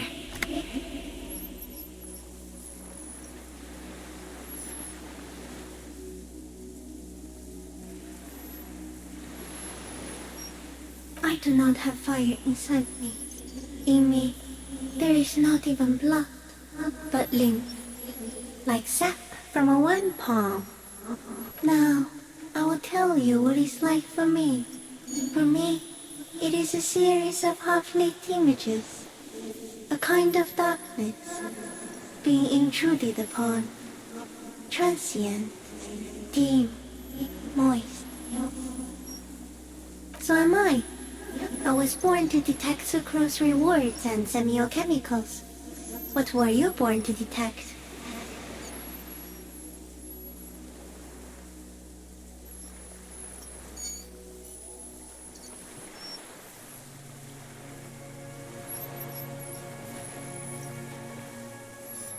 He's in a bad state, deteriorating fast now.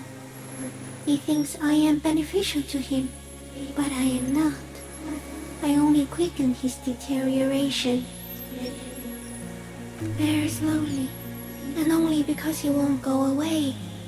It is meant to keep them from noticing me, to interfere with the pictures in their heads. But he has looked at me for too long, and I am destroying him.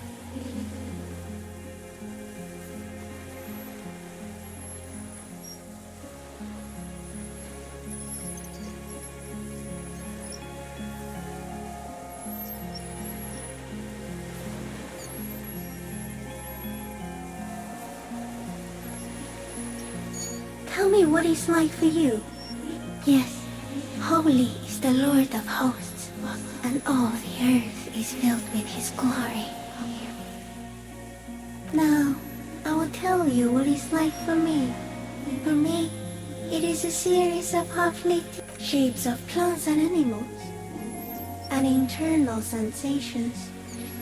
A swarm of sounds, tiny vibrations on the inside of my forearms.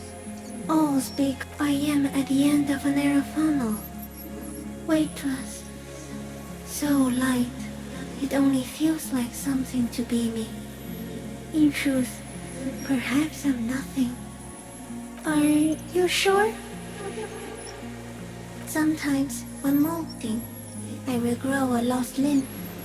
One time something went wrong, and a small leg replaced a missing antenna.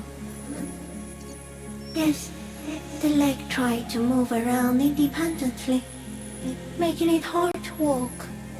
Yes, thankfully someone ate it. The next time I molded, I grew an antenna again. Shapes of I am at the end of a narrow funnel. Wait till few of us can begin to imagine the horror of you, with all of creation reflected in your forebrain. It must be like the highest of hells, a kaleidoscope of fire and writhing glass. Eternal damnation.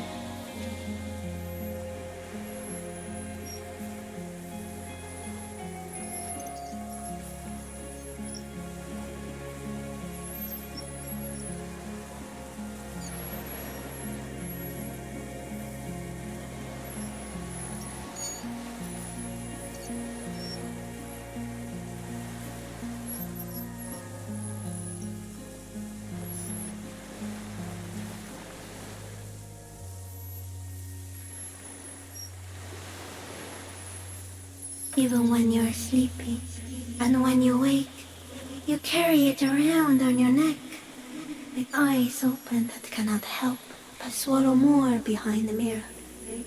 I feel great, mute empathy for you.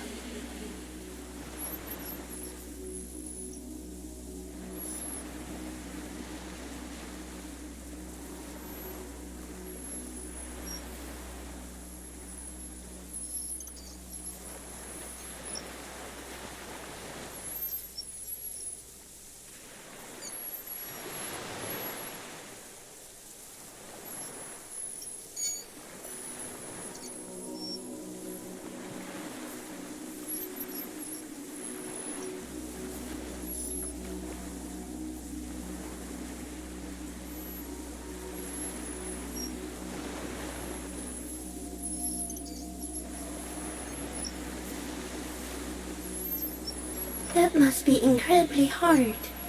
The Arthropods are in silent and meaningless awe of you. Know that we're watching. When you're tired, when the vision spins out of control, the insects will be looking on, rooting for you.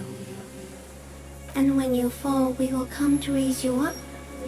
Bud from you, banner-like, blossom from you and carry you apart in a sky funeral, in honor of your passing. But not me, because I'm just a leaf eater.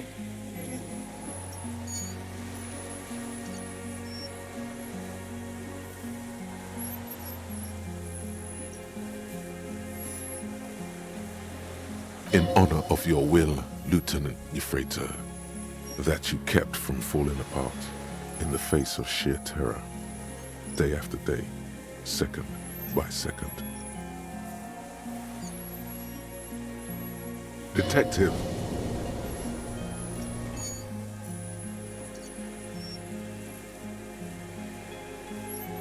Shape, I am at the end of you even when you're sleeping. And you want to be a fussmate? Are you sure? Sometimes when molting, I will grow a lost limb. One time the leg tried to move around independently, making it hard to walk. Yes, thankfully someone aided. The next time, Shape, I am at the end of a narrow funnel. Wait to us. I don't know. You're just a shadow for me. Far away, faintly transmitting, but for a curious smell.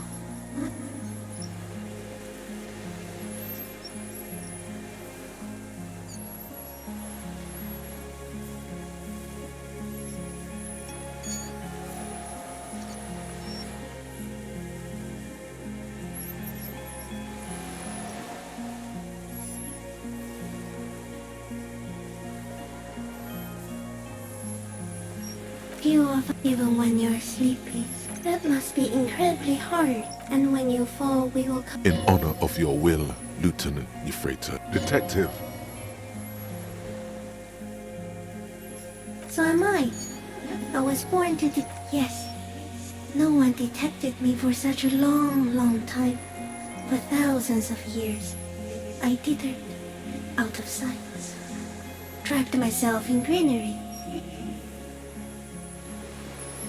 No one believed I exist. Almost no one. Until you came, detective. Dripping of blood that smells like strawberries. Across the calm sea. The first in 1,000.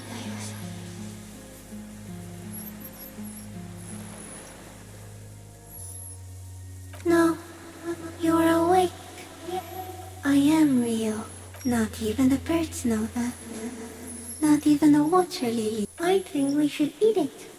If it's a leaf, you can put it in your mouth. I am an unknown species of the order, and one unnoticed by the first settlers and the land surveyors of the suzerain. I have stayed hidden through 4 forms of government and 2 scientific revolutions until I was accidentally discovered by a detective of the citizen militia in Rebelshaw, district of Martinez, March 51.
No, you are.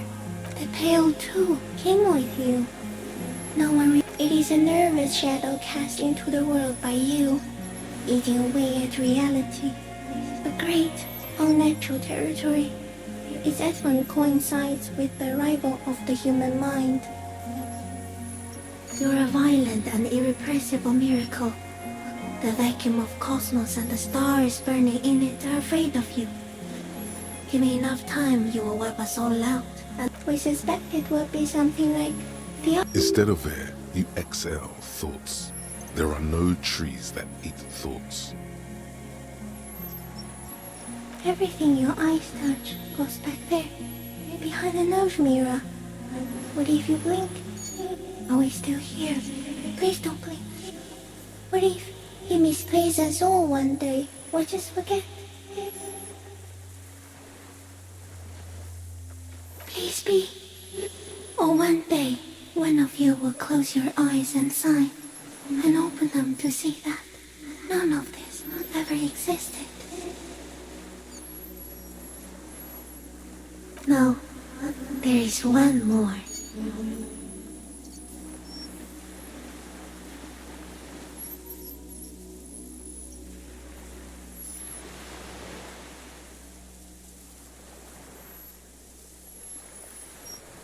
Thank you.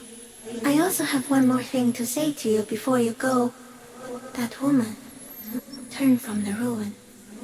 Turn and go forward. Forever shall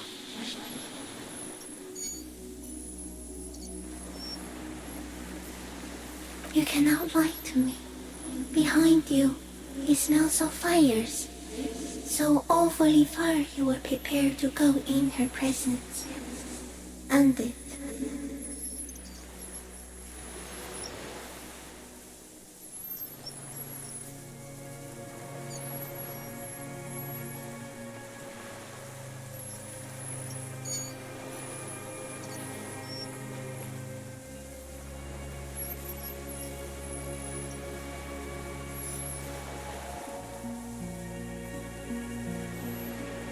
She was hell on earth. It doesn't take a 3-meter stick insect to tell you that.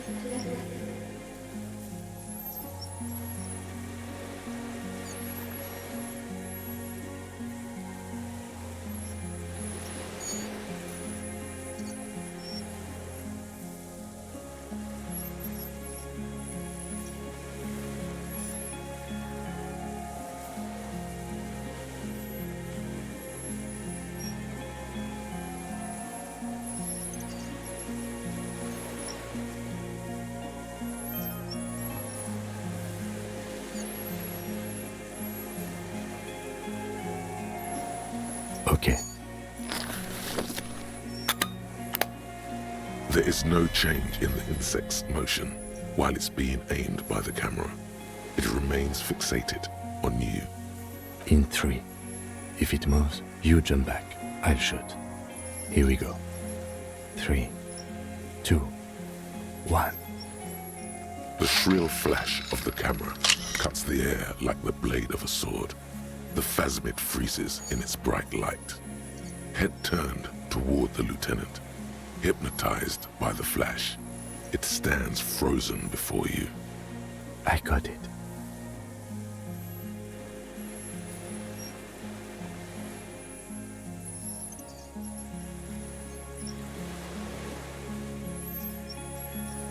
For all time.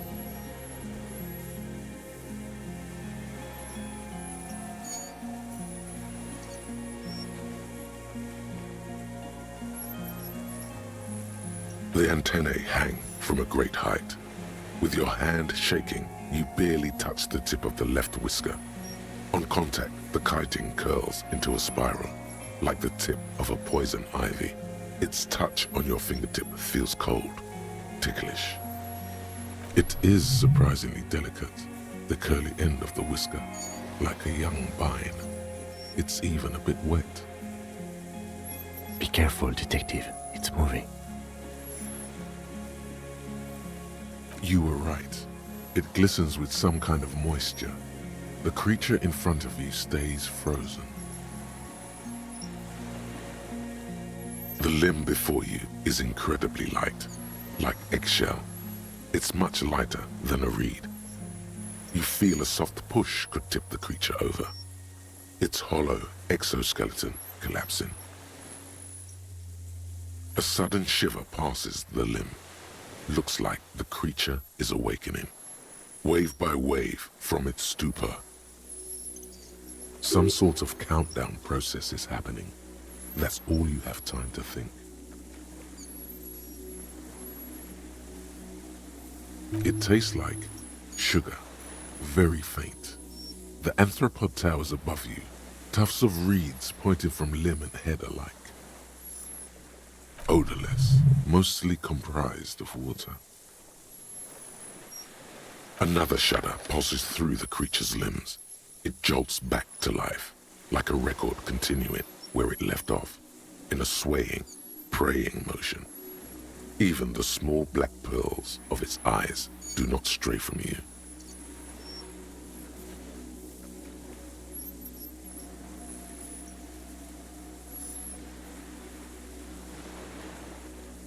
It's good, it's good. Don't worry, we got it. The arthropod towers above you, just like in the picture, oblivious to your chattering. The ventricles on its abdomen slowly expanding. No reply. A total ancient silence comes from its mouth, along with what appears to be some kind of foam. You were right. Little bubbles form, the faintest smell like you've never felt before. like burnt roses. Careful.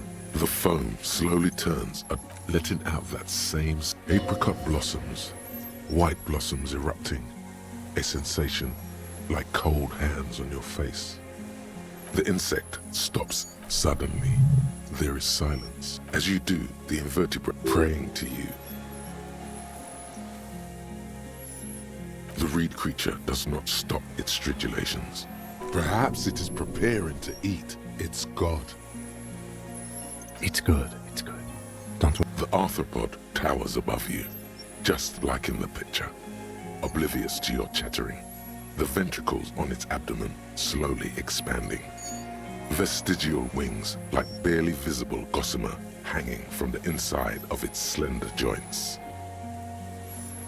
As you're turning away, the phasmid mirrors your movements, stepping on the water, the long limbs carrying its feather weight without breaking its surface.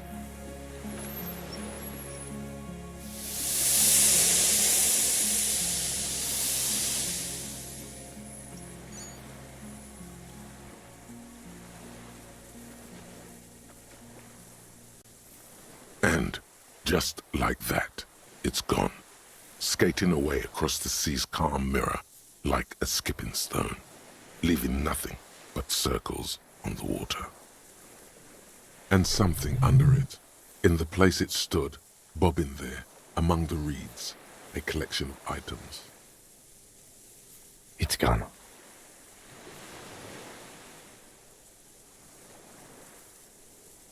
Apparently, yes, like a water strider. Only, I've never seen anything like that in my life. Looks like a nest of some sort. We should have a look. What now? In some kind of strange, semi-catatonic state. Our suspect is not looking so good. We need to check on him. Searchlight Division. You've sharpened your senses by being on the lookout for missing persons. Now you notice more of what's happening around you. Perhaps, when you're done with this case, you can join the Searchlight Division of the RCM and find every Revacholian that's ever gone missing without a trace. There is undoubtedly a backlog of such cases, because you never know. A missing person could be just around the edge, barely out of sight.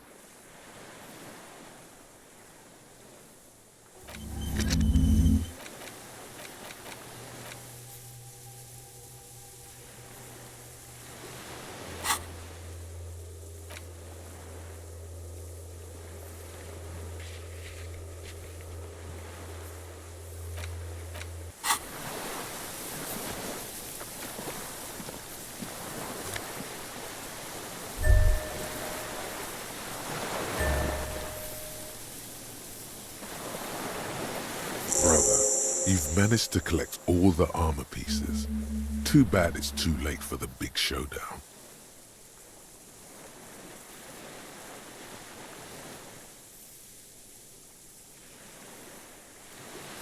Indeed, you found it all.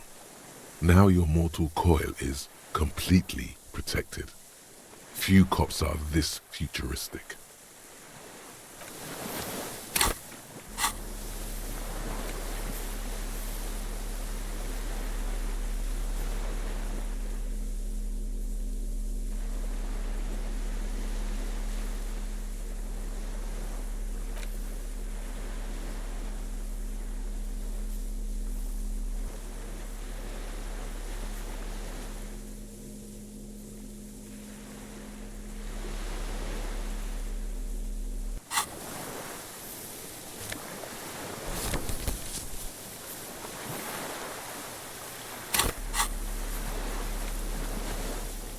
This passport, issued by the Sovereign Republic of Oranje, is issued to a black-haired woman called Katarzyna Alazie. Classia's hidden documents from the MT boy. It's Klasia, with short black hair and glasses. She looks boyish, younger somehow, an old photo, before life came and did what it does. Maybe our man, Mr. Dross, took it from Classia's, or whatever her name was, hiding place, or... Perhaps, but that still doesn't explain how it got into the nest.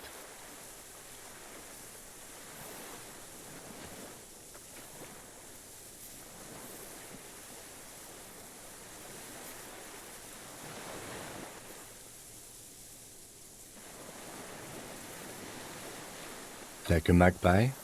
What a coincidence.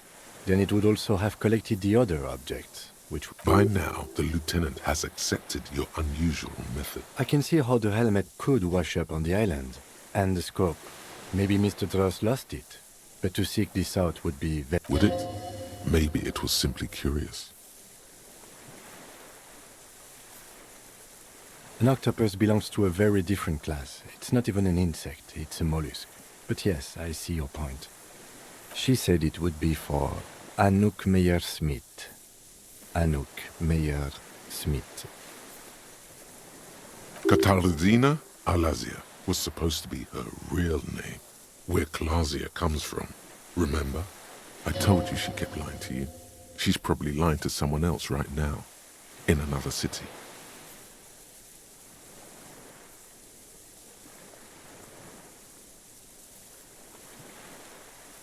Yes, somehow she managed to lie to us, one more time.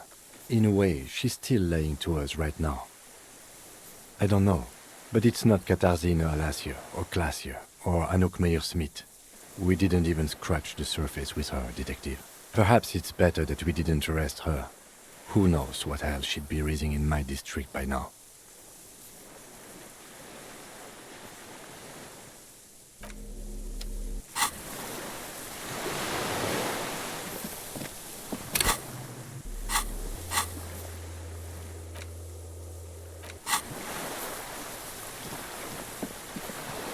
What is it? What do you want from me? I can't go. Something is very wrong with him now. See? Mr. Dross? The man does not respond.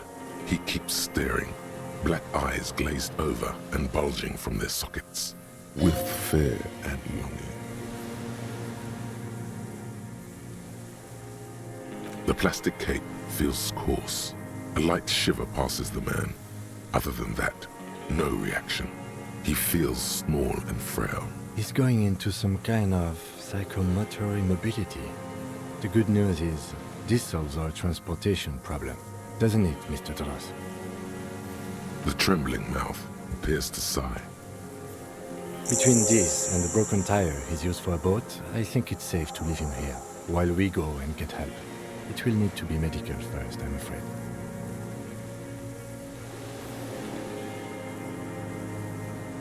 Old age and shock. Yes, the arrest and the appearance of the phasmid, the combined stress. But you think it's something more than that, don't you? There's much more. Remember what it said when it spoke? Quite a few things about that health check you did on him make sense now.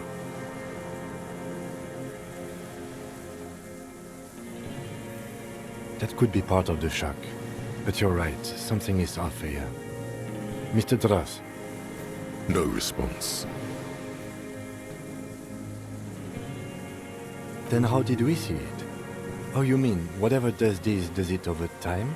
Teenagers, kids, drunks, sightings are brief, and hence not credible. But anyone who spends a long time with it. Mr. Dross, have you ever seen a stick insect pretending to be the reeds? The doctors will have to look at this. I hope your station has better medical personnel than 57. This is a little advanced for a nurse.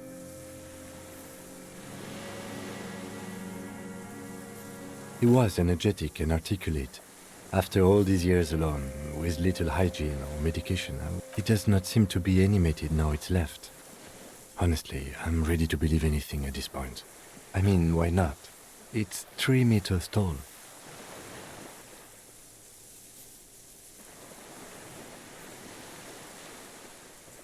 You mean pheromonal? The scope? Knowing of her bruises? His disposition toward Miss Oranje? I see what you mean. You should be more careful, Detective. Are you sure it wasn't having an effect on you?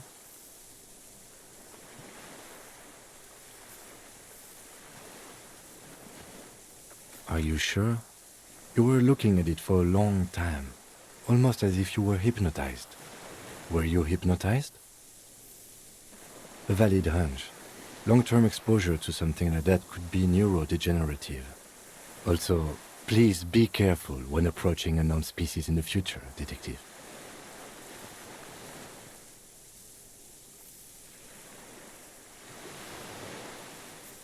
He did seem distressed when it finally came to arresting him, like he didn't want to leave this place, and the insect maybe. I have absolutely forgotten to take notes. I hope I remember all of this. This will be one hell of a report. Thank God we have the photo. No one would believe you without it. He stares into the reeds. Your words don't stir anything in him. Perhaps you should. I lost. He turns his eyes to the reeds again, as he's done so many times. Beige and white stripes. He lost the scope. Then it somehow made its way over there, with the help of a magpie phasmid. This sight is a T9, Mr. Dross. Was it attached to the rifle when you made... Silence. Not even a sigh. You've gotten all you will out of this poor being. No reaction.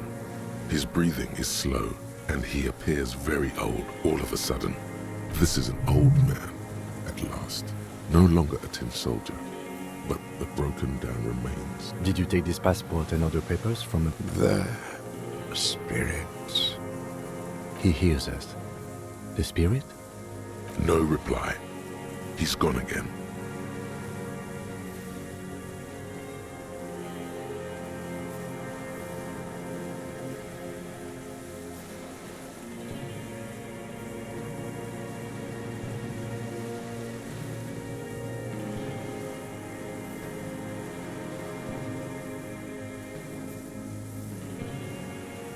Try something else? We got him back for a moment.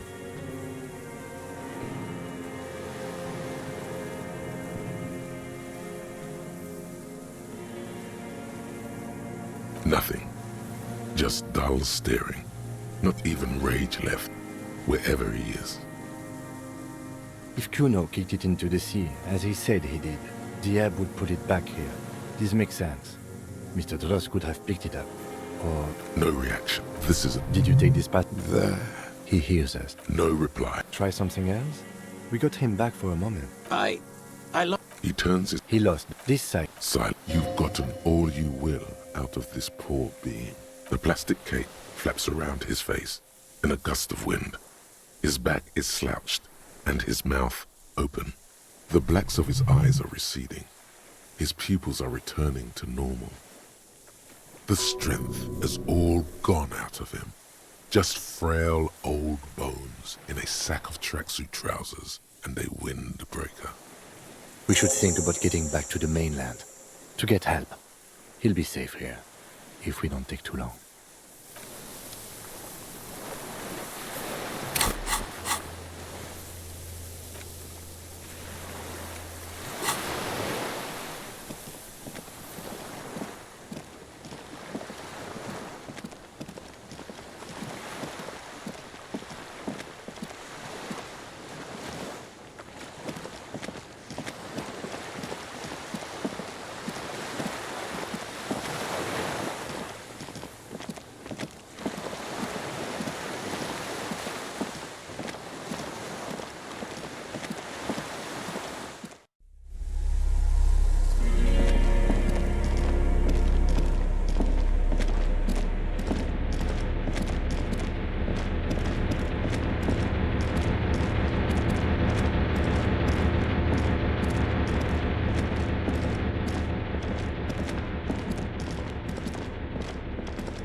Yes?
The skiff is swaying on the waves by the dock.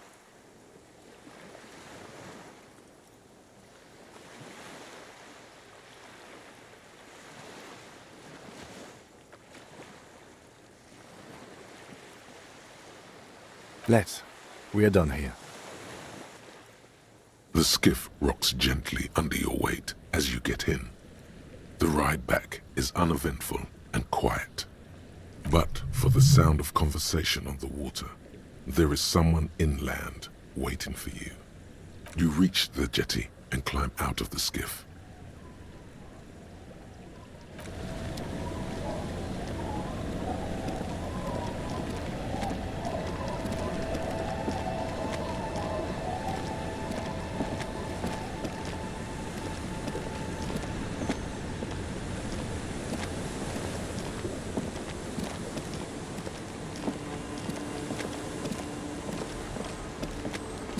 Look what the tide brought him.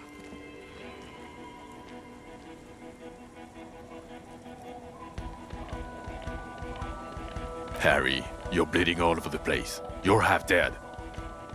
Whatever this is, it is completely unimportant compared to what you've just seen. This is the man with sunglasses from the Whirling in Rags. But where are his sunglasses? That's right. And you're bleeding. Bothered by it. Harry, you look like you need a fucking organ transplant. Oh, fuck it. Let's not get into that.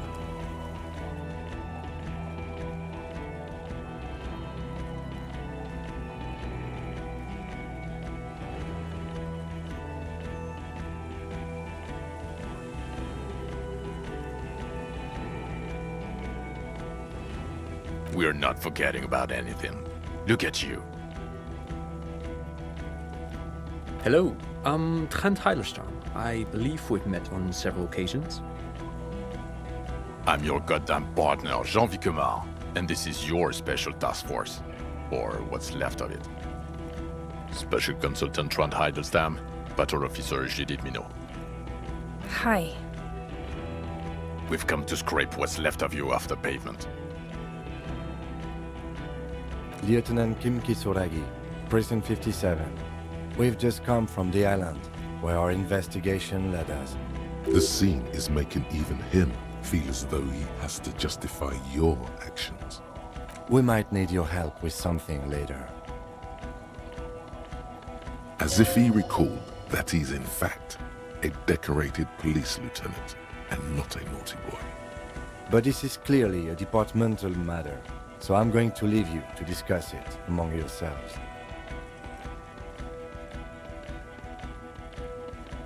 It's good to meet you, Lieutenant Kitsuhagi. Letting the lieutenant know he shouldn't feel embarrassed over the shitstorm that's about to befall you. Ari, we want to help you. Trent, I believe this is where you come in?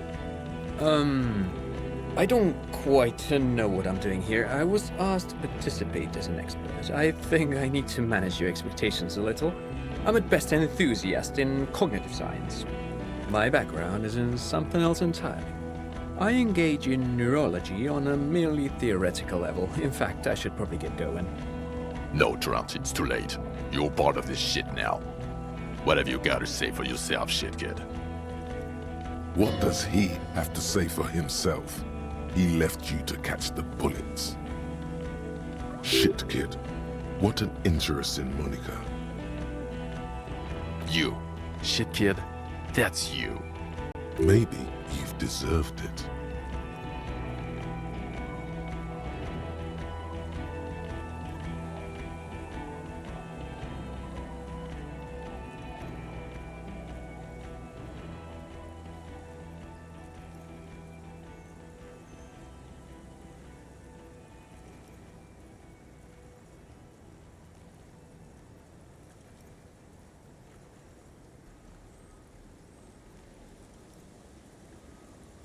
God damn it, Harry.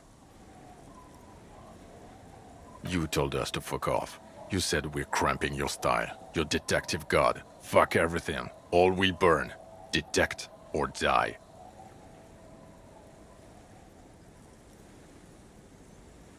It wasn't like that. Fuck you, Harry. We didn't know there was gonna be a tribunal, did we?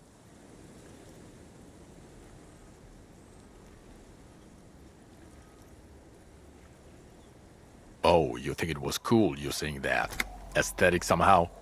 You were crying when we got here. Breaking things. You said we were going into the abyss.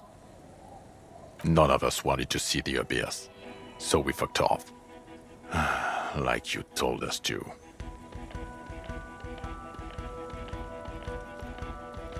Yes, I'm Trond Heilestam. I never said I wasn't Trond Heilestam. Mikael? Mikael's my son. No, I was just interested in the Feld building and the Martinez beachhead. And Mikael wanted to see Martinez. It was a coincidence. Him being there with his son, it was not a coincidence. It's difficult to see, but he was worried about you. And also interested. What indeed? I was asked to share my take on some of the more obscure theories developed in Königstein in the 30s. Like partial psychotraumatic amnesia, group personality theory. He's here to see if you're insane. He is smart. Let's move on.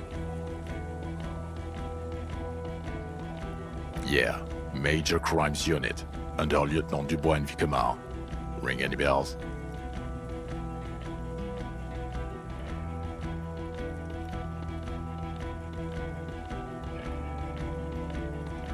Refresh your memory? It's a goddamn Major Crimes Unit.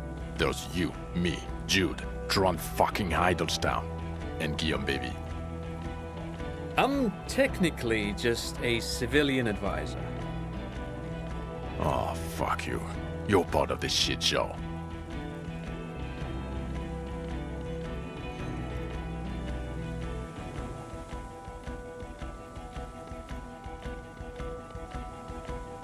Oh, that's an interesting story, actually. Guillaume Bevy is a police reporter who joined our team. He was really good. Then he left because he lost faith in your ability to lead the unit. Other people have left too. Good, smart people. People we won't get back. Only me and this really patient... Is this Guillaume Bevy blonde and partial to sunglasses? See? There. He's getting it. I was impersonating him. Look at me, I'm G. Bevy. It was going to be funny, but then you really did have brain damage. So not so much anymore. He sincerely thought it was going to be amusing. Do. It's a Major Crimes Unit. We cleared the desk of cases so Precinct 41 doesn't look like the worst station in town. We are shit tier now, Harry. Because of you.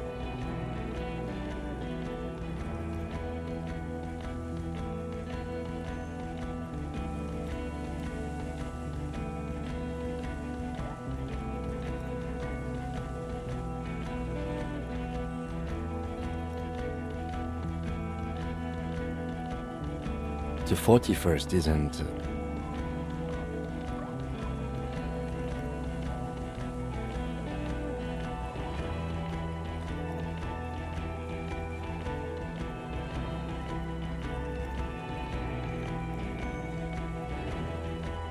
The cafeteria manager you fucked over told us where you went.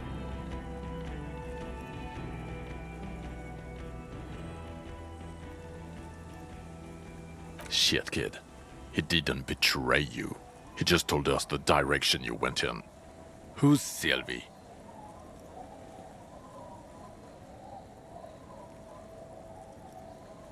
Strange. He didn't mention that. In fact, the establishment didn't look saved at all. There was a giant aerograffito in front of the building, mixed with blood. I knew it. Didn't I tell you, Trond? I told you it was our shit, kid. The line is from Lou Giatton's Mirova cycle, isn't it? About girl-child communism. The titular returning character, the ghostly apparition of... Good choice, Harry. He is correct. It was the Seraillese poet Lou Giatton who, in the 50s of the last century, composed her. Don't encourage him, Trond. Okay.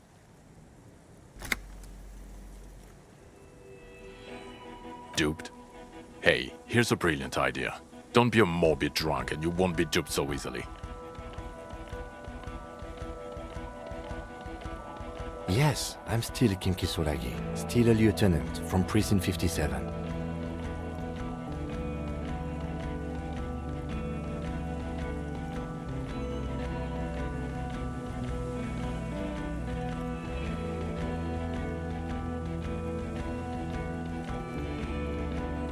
The bells aren't ringing because you have brain damage. Trant, this is where you come in. Well, he doesn't have visible tremors, he talks without slurring, he can drive a boat, he's standing, reasoning. All good signs, but complete retrograde amnesia, episodic and semantic. Meaning, you forgot both who you are and the definitions of money, Isola, hell, and so on. As displayed in the station call, our interactions with him, and I don't want to be a snitch, but also mine with him before when Harry did not seem to know who I was. It's all very interesting. Interesting? Yes, interesting. I have my theories, but I would like to hear Harry's thoughts first. Harry, what do you think happened to you? Neurologically, psychologically, and why not socioeconomically? Not when you phrase it like that, but I don't think critical theory. I know everyone thinks this is far-fetched pink academia, but still, I don't think it should be off the table here. What? He lost his memory because of capitalism? No, not like that. I'm not talking Vrede for school here. But Harry, I asked you, what do you think happened?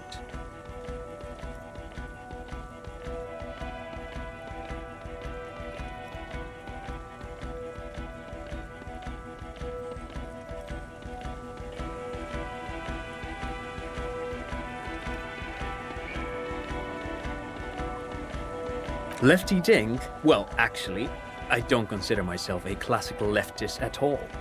Not in the Mazovian sense at least, but fine. Theory aside, what happened?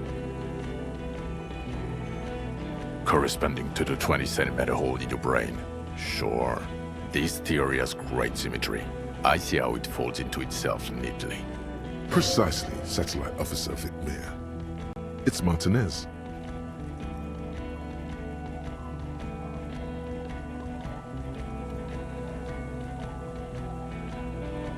This sounds odd, but I was there.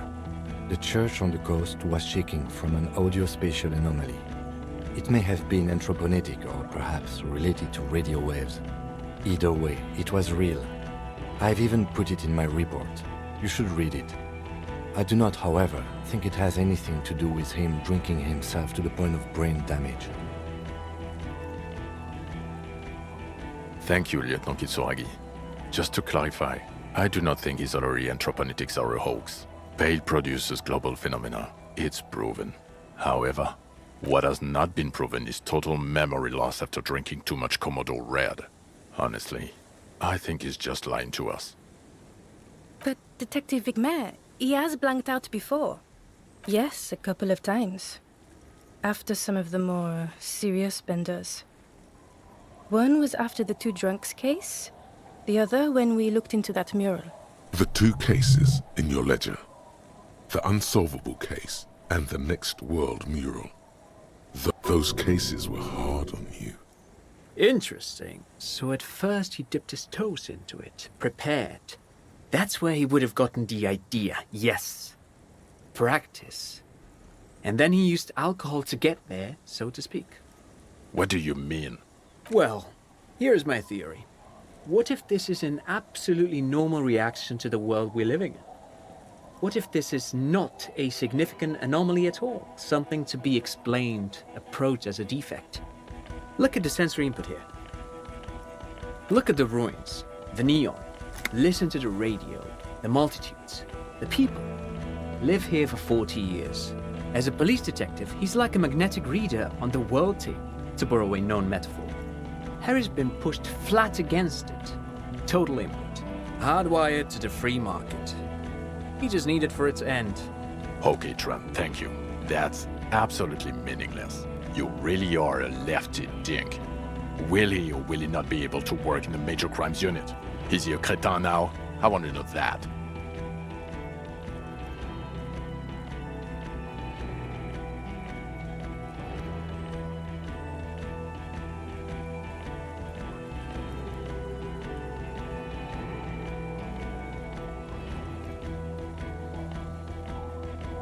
He's not a cretin, and he is able to do work. If not in his previous leadership role, then as a line detective.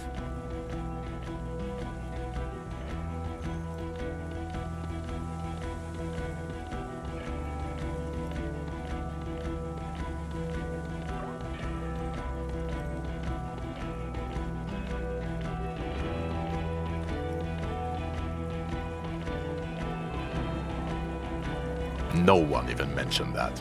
I misphrased my question. It should have been, is he able to put his clothes on and use the body? Or do we need to get him on a disability pension? Now nothing. Now we're just going to stand here. No, now we discuss that.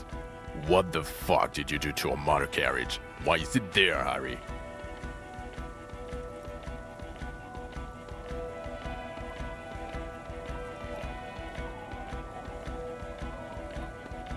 Ah, so refreshing. He just admits it. Thank you for your honesty. Thank you for destroying 45,000 real of police property that's coming out of everyone's payslip. It doesn't matter. Your badge, Harry. Show me your badge. In a rush to demonstrate your badge, your eager fingers can't sustain a grip on the smooth plastic, and the badge slips out of your hand.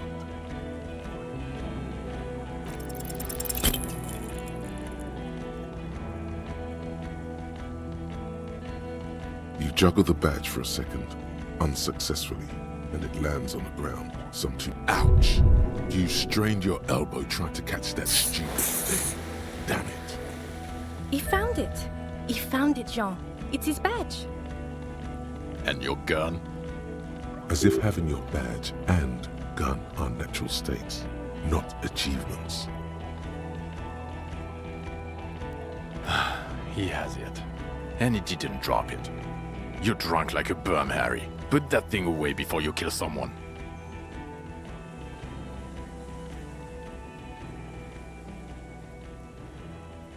You were never supposed to lose it in the first place. Not lost is your gun's natural state, you drunk bum.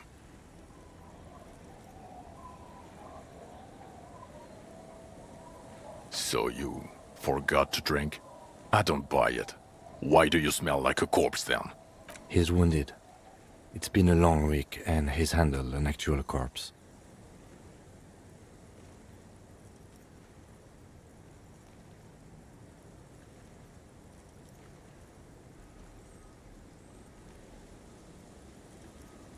What you've discovered?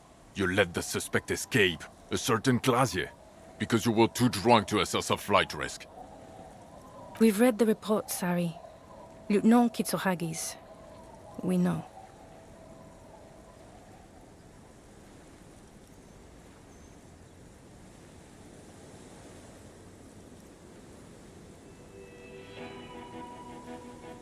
Oh well, if she was nice. I'm not even gonna get into the other suspect, who also escaped. Yeah, Ruby something? Or the fact that you're Evra Claire's little peony now, doing I don't know what for him. That's small-time stuff. That's nothing. That's a humorous anecdote. Compared to the 6 people who were gunned down, the streets are literally red with blood, Harry. It was fucking mass murder. He did everything he could. We did everything we could. The company hired unvetted mercenaries. Lieutenant Dubois got between them and the locals. He did so at considerable risk to his own life. He was shot, not once, but twice. We stopped an execution, not a negotiation. The loss of life was minimal compared to what it could have been.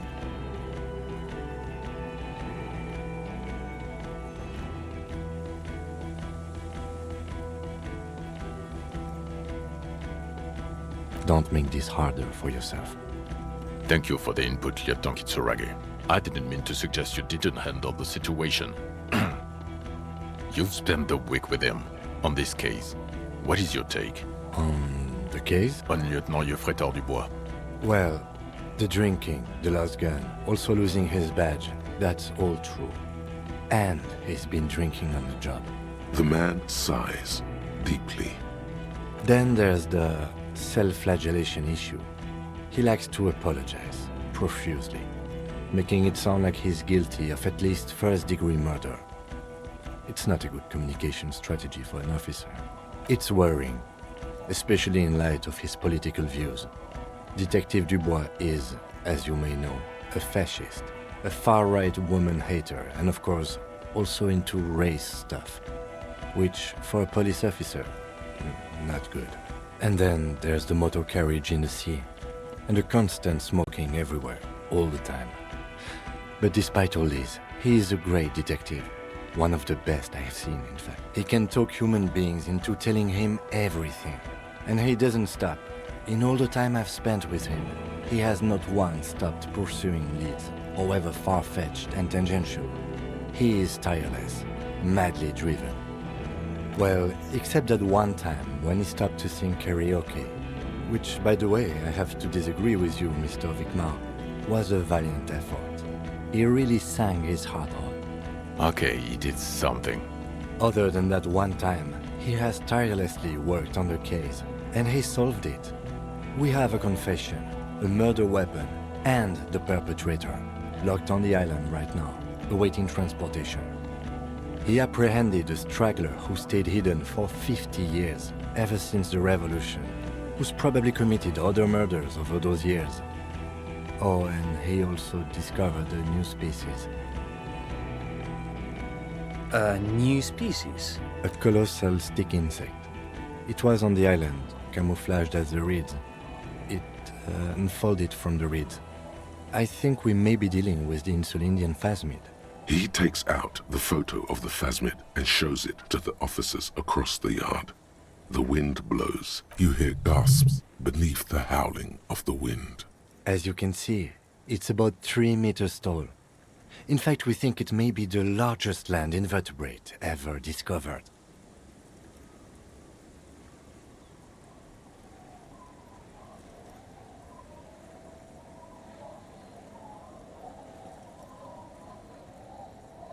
Fucking hell is that? Is this somehow connected to the case? Detective?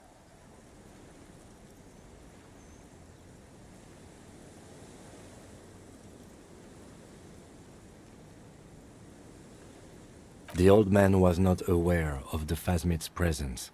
Exhibiting a strange, atypical dementia, he fell into a stupor after its appearance. He became near catatonic. So it is connected. I must say, this is absolutely extraordinary. I don't even have words for it. Yes, it really does make it hard to fire the drunk. This is a very, very sad man who has just seen something that's made him forget his sadness. Now you make your case. Now is the time. Now or never.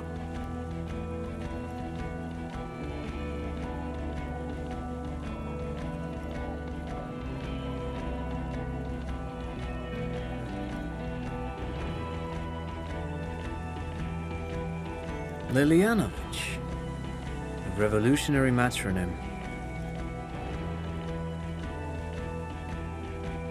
The custom started in Grad, where they have patronyms, Krasovich, Lasovich, etc. The revolutionaries saw this as a chauvinist atavism, so they used matronyms. This man's mother was Lilian, his Lilian's son, Lilianovich. The custom was overturned after the revolution failed. So, it is what a soldier of the ICM would be called. Thank you, Trond. Thank you for that piece of cultural theory. You said you have a motive? Of course, excuse me, I just thought it was noteworthy. He wasn't quite sure about the straggler before he heard this detail. It must have convinced him.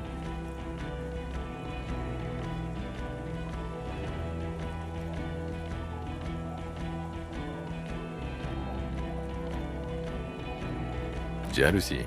I thought this Lilianovich was an old man, to have been hiding for 50 years. A strange psychosexual fixation, aggravated possibly by proximity to the phasmid and its chemicals. He himself gave a political reason, said he had killed an enemy combatant.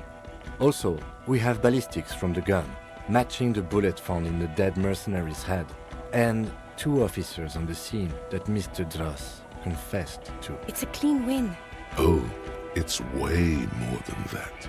Way more.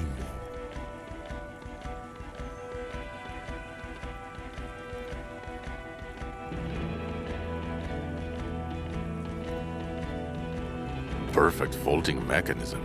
Get over yourself, Harry. I can still smell the booze on the wind. God damn it. It is bad. Even you can smell it. Chin up. Keep focusing on the positives here. Female? What makes you think... You had to see it. It had the subdued colors of a female. And the nesting behavior too, I think. Incredible. Were there eggs in the nest? Not as far as I could see. There were other things there, though.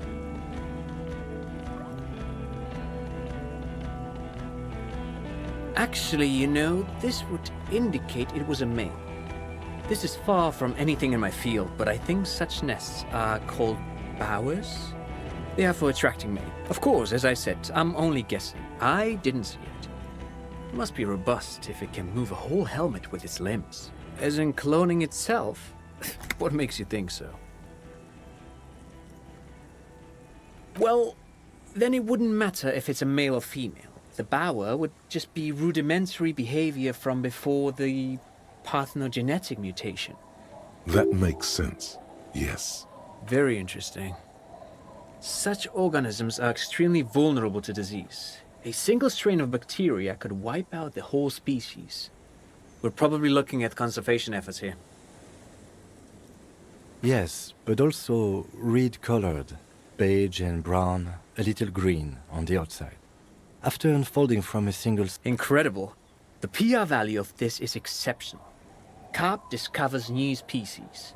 Maybe even discovers the Insulindian phasmid. No, that's too much. This would really help with some of the problems we've been having. Absolutely, this is great. This does not say vigilante murderers to me at all. This says science, news, human interest. Without it, You're doing good here. Perhaps only for a moment. Quit while you're ahead? Or no?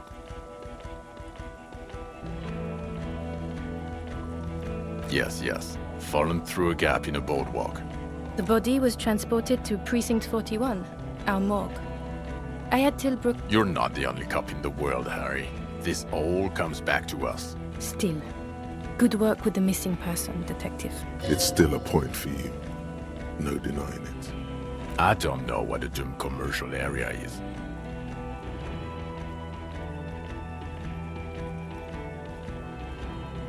Why?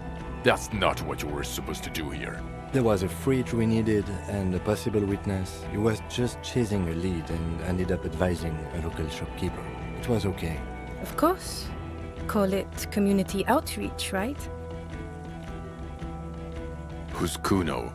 You don't want to know. You're right, Lieutenant. I don't. You snorted the drugs, I know you did. It's alright. I mean, at this point, anything is but the drink. What was that? It sounded like you set up a nightclub in the church.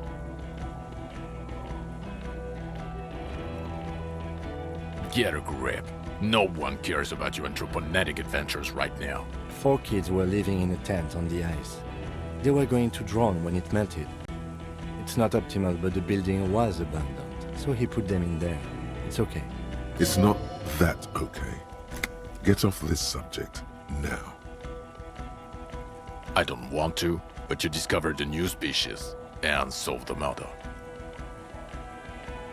So I have to. Jude? Honestly, anything that ends this trial is okay with me. Agreed. The public relations potential of this is too valuable to let go. Okay. We have vehicles in the square, and the perpetrator needs to be taken into custody. Let's go. Now you will finally get to know who you are. The man looks westward, impatiently, jingling his car keys in his pocket. Who are you? You're a gym teacher, Harry. Well, obviously you're not a gym teacher anymore, but... Before you were a cop, you were a gym teacher in Coron. It's getting really cold outside. Should we maybe... Harry, it explains everything. The running around, the jumping, the bicep girth, your inexplicable facial hair. The fact that you don't seem to know what homosexuality is.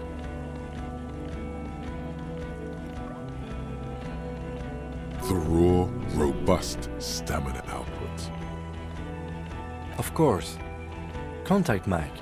He's been on about Mike again. I hate that guy.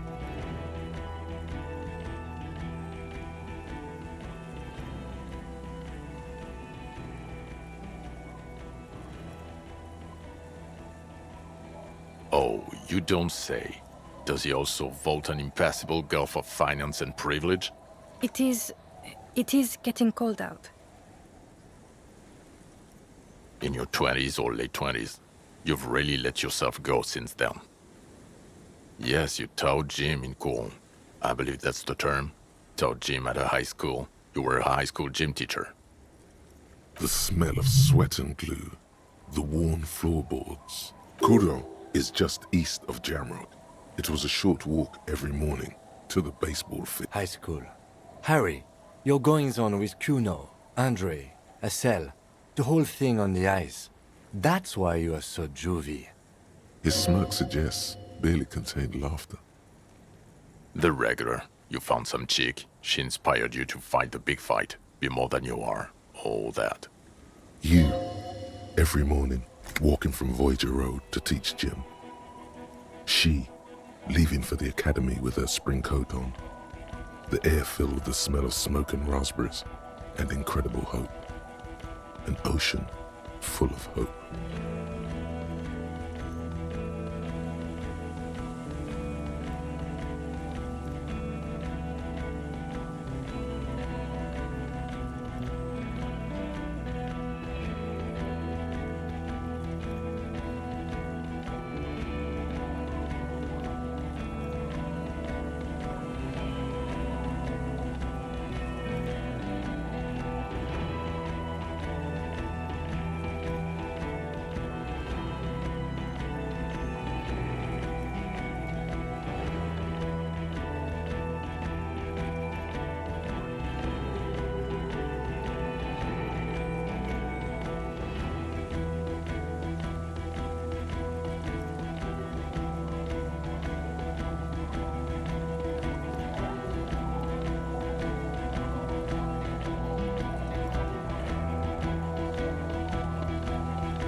I knew it. I knew no normal human being can run like that. He's an honest-to-God gym teacher. It's not a mystery. Some chick fucked you over. Also, you were drunk. Dubois? It was Dora Engelund, I think. You've said her name, but you weren't married. You were engaged. Something like that. Half Vasan. Vasa is where beautifully and impossibly blonde people come from. No one is married anymore. This is Revachol. God, I don't know. 6 years ago, she was way before my time. 6 years and you haven't gotten over it? What the hell is wrong with you? Yeah. Or 7. You're not doing too good there. It's an old man thing. 2 old years equals 1 normal year. That and Dora Engelund really tore you a new one. A big one. Incredibly bangable. She was extremely fuckable, Harry. Gorgeous. A gorgeous bourgeois woman. Wayfish. Like a Welkin, basically. Snow Welkin. Blonde Welkin. Heartbreak Welkin. I've only seen a picture, but it's obvious you formed a real spiritual connection with how pretty she was. One you never recuperated from. Look, the sun is going down. It's time to go home. I think she taught in the Académie des Arts, east of the river. Way east. Hard to say which came first, the middle-class chick or the drink. Egg and the chicken kind of thing. My point is, you need to see a psychiatrist about this shit. Not a psychologist. Several degrees harder. Is there something harder than a psychiatrist? A forensic psychiatrist? Go talk to that. In other words, he's heard enough about this. No. You're too unstable to work for a mob boss. You're suicidal, Harry. No mob boss would take you. I assure you, I wouldn't consult for a corrupt unit. He would immediately backpedal out of it. I told you it's not that bad. Us? We're the bloody murder station, haven't you heard? We're the bad guys. No one likes us. That's not true. Jamrock is too big for one precinct. You are just understaffed. And everyone respects the 41st. You have Captain Price. Thank you, Lieutenant. You're being kind. It is an understaffed station and the district is too big, which is why we need to... Get back to it. We left Torsen and McLean to run the C-Wing. It's not good. Mac the Torso Torsen and Chester McLean. They're not fit to run a wing. Believe me. Things are shaky. They are damn iconic though, Torsen and McLean. Yeah, not like us. Two clinically depressed old men. Where's the contrast here? We are garbage. God. There are 4 wings, Harry. A, B, C, and D. We're in C. It's made of losers and clock punchers. You and I reconceptualized it as a task force. It was a mistake. There's also a lot of outside help involved, not only me. Other losers too. He's anything but a loser. Although he would like to be seen as one. It's cooler that way. Ptolemy Price? He's the son of the old Price, one of the founders of the RCM. He's one of the most highly regarded men in the force. You're lucky. Somewhere under the curved roof of a former silk factory, shaped like a ladybird with 2 chimneys, Police Captain Ptolemy Price sits behind a heavy wooden desk. They speak of change, the city, the tension on the streets. They speak of the events of April and the blood on the streets in May.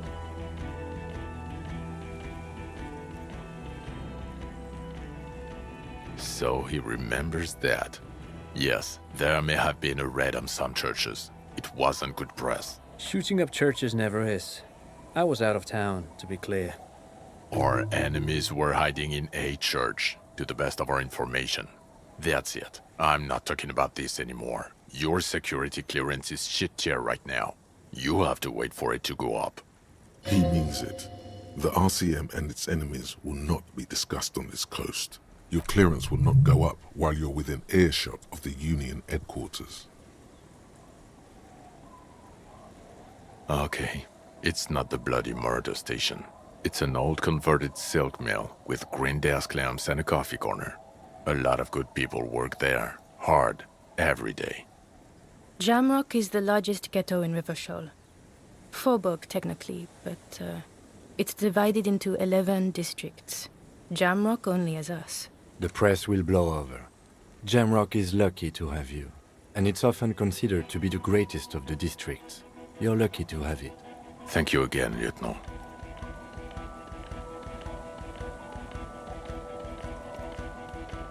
Who is Lena? She lives at 1113 Tabernacle Road in Jamrock, remember? Tabernacle? It's on the way over. Near where you live on Perdition. Fine, if we're gonna drop you off anyway. She and her husband were conducting the search for the Phasmid.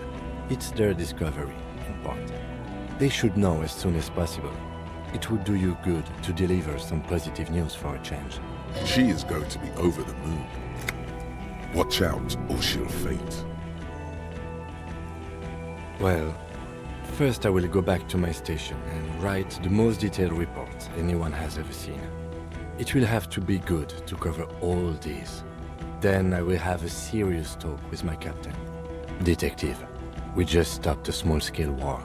Something is happening to Revachol.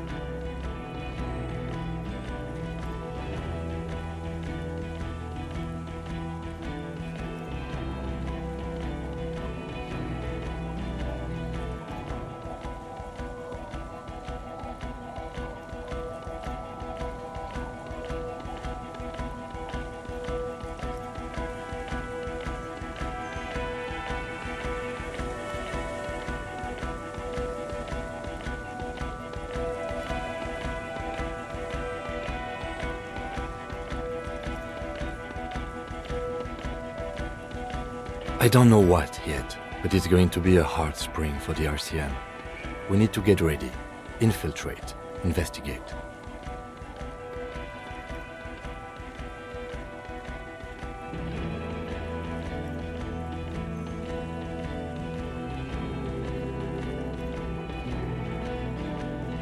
Talk to Captain Price?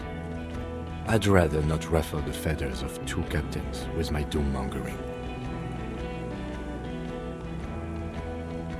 Work with Price? I'm flattered, but I don't know if I... This truly came as a surprise to him. Not a bad one, but he's at a loss. Flattered? You're Lieutenant Kitsuragi. We would be flattered if you even considered.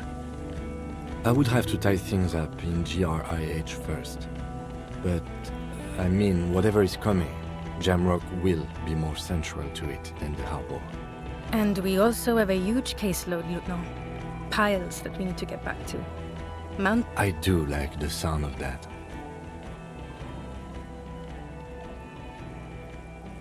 He's really considering it. Good. Fuck it, let's go. Tron brought his motor carriage. It's a 20-minute drive to Jamrock. Under the night sky, the great district sleeps. A black chessboard of old wooden houses. 80,000 living souls inside. Fire traps as far as the eye can see. From Main Street to Precinct 41, atop the motorway, to Boogie Street, forking into the darkened horizon.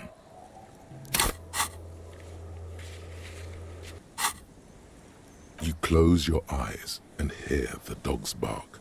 A lone woman sits by a factory window, dreaming of meteorite strikes. On Rue de Saint-Jérôme, a square bullet slides into a square-shaped chamber. In Old South, a man without eyelids smiles. Spring has come. It's time. Torsen? Yes. McLean? Yes. Heidelstein? No. Vicmere? Yes. Dubois? Yes. Really? Nick Gottlieb looks up from the list. I hear he's quite unstable. You say that like it's a bad thing. Captain Ptolemy Price gestures with a ballpoint pen. It's dim in his office, and the curtains are drawn. Harry's our man. He'll pull through, and when he does, he'll side with Revachol. Understood. Gottlieb returns to the list. Minnow? Of course. Wonderful. Then can we please just go back to Jamrock now?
Thank you.